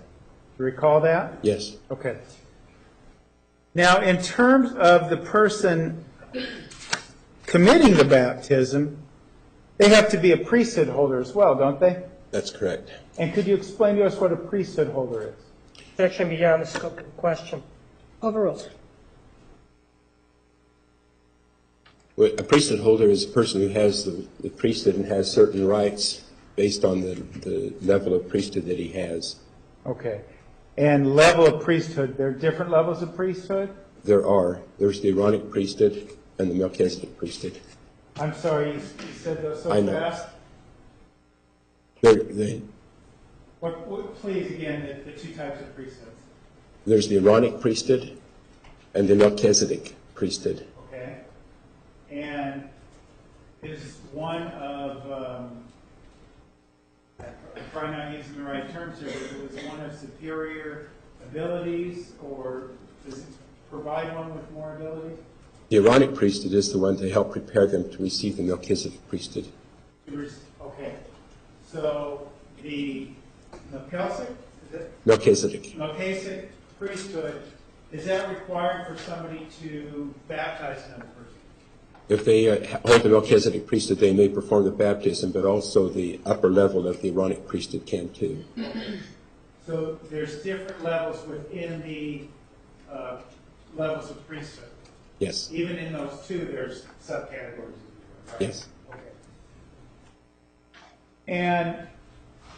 But those are the upper levels of that lower category to baptize, right? Yes. Okay. And those categories, do they relate to the adherence to the principles of the church? Do they relate to the knowledge of church doctrine? How does that level, I guess, how does one progress? If you're called to certain positions, then you would receive a different level within the Melchizedek priesthood. Okay. Usually the youth are the ones that have the Aaronic priesthood, or someone who's new to the church. Okay. And it's to prepare them so that when they become of age that they can receive the Melchizedek priesthood. Okay. So someone who has been in the church over 10 years and they're an adult, they are probably in the Melchizedek priesthood, right? Objection speculation. Sustained. Would that be what they'd be in based on your experience? Depends on their activity and what their callings are. But if an adult is baptizing someone, we know they're at least in a higher level and maybe that highest level, right? Yes. And that means they have a fair amount of knowledge of the church, right? We hope. You hope, right. And what about in terms of baptism, if someone, or does someone's status as a missionary or returned missionary, is that involved in that? In this designation of the priesthood holder? When a missionary is called, he then receives the Melchizedek priesthood before he goes out into the mission field. Okay. So if someone then is a priesthood holder and they are a returned missionary, they are in the upper level of priesthood, of the priesthood, right? The Melchizedek priesthood. Yes. Okay. And because of their status as a missionary, so anyone who's a returned missionary is right there, right? That's their level? Yes. Okay. Wouldn't such a person then, with that knowledge and that level of priesthood, wouldn't they be held to a higher standard than the person that they are baptizing who is new to the faith? Objection beyond the scope. Sustained. Is there a difference the way the church views a convert and a returned missionary? Objection beyond the scope. Sustained. In terms of the baptism ritual that you were asked about, you were asked about whether someone would be worthy to be baptized. This returned missionary with this Melchizedek priesthood, they wouldn't be even allowed to baptize if they were transgressing, were they? That's correct. If it was known. If it's known. Right. And in essence, someone who holds that priesthood and who holds that level, who is transgressing, who does have that experience, they are lying to God in one of the most holy ceremonies in your church, aren't they? Objection beyond the scope. Overruled. Let me answer. They probably lied to the bishop, which would carry a very significant, same as lying to the Lord, yes. Same as lying to the Lord. In the most sacred place in your church, in a sacred in the most sacred temple of your church, they are, in essence, lying to the Lord when they perform such a baptism, right? Those baptisms would be performed in the church houses, not in the temple. Right. Either way, whether it's in the temple or not, to perform that baptism, having been a sexual transgressor, that's lying to the Lord, right? Objection beyond the scope. Sustained. May we approach? You may approach.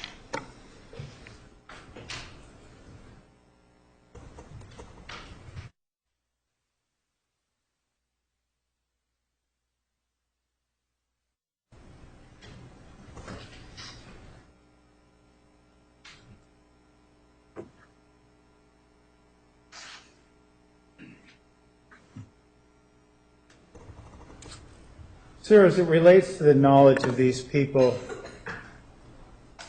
wouldn't you agree with me that the person performing the baptism is supposed to have greater knowledge of the sexual transgressions than the person being baptized? Objection beyond the scope of the question. It's asking about the Sustained. It goes to the baptism, Your Honor. Sustained.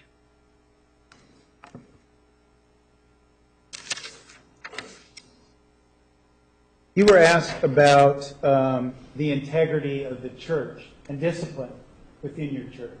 Do you recall that? Yes. Is the integrity of your church served when a priesthood holder and a returned missionary is performing a baptism when he is a repeated sexual transgressor? Objection beyond the scope of the question. Overruled. Let me answer. Could you rephrase that? Is the integrity? You were asked questions specifically about upholding the integrity of the church and the discipline related to that. So my question, sir, is the integrity of your church upheld when persons who are sexual transgressors and repeated sexual transgressors served when they are allowed to perform baptisms of new members? Again, objection beyond the scope of the question.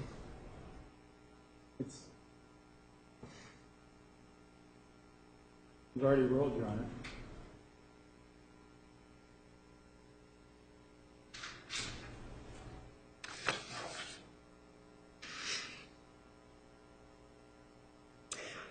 Overruled. You may answer. The process to baptizing someone requires that the person who is performing the baptism be approved by the bishop. Whatever he tells the bishop, that is between him and the bishop. No, but what I'm asking specifically is the integrity of your church upheld when sexual transgressors are allowed to lie to the Lord and baptize people? Objection beyond the scope of the question. Lie to the Lord. Sustained is phrased. Is the integrity of the church upheld when sexual transgressors are allowed to baptize people? Objection beyond asked and answered. Yes, it is. Overruled. You may answer. It doesn't help the integrity. Right. It sure doesn't, does it? Thank you. Ladies and gentlemen, tomorrow morning, 10 o'clock, please remember the admonition. Have a nice evening.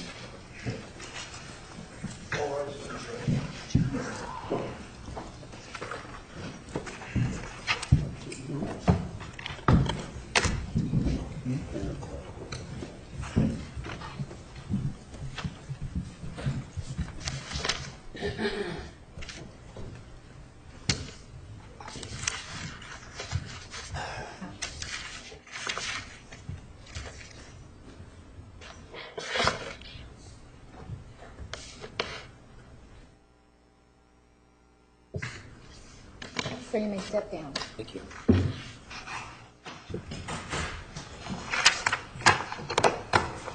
Time to go home.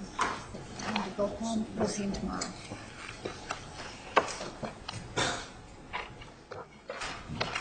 Your Honor. They'll come in the morning. Oh, okay. Yeah.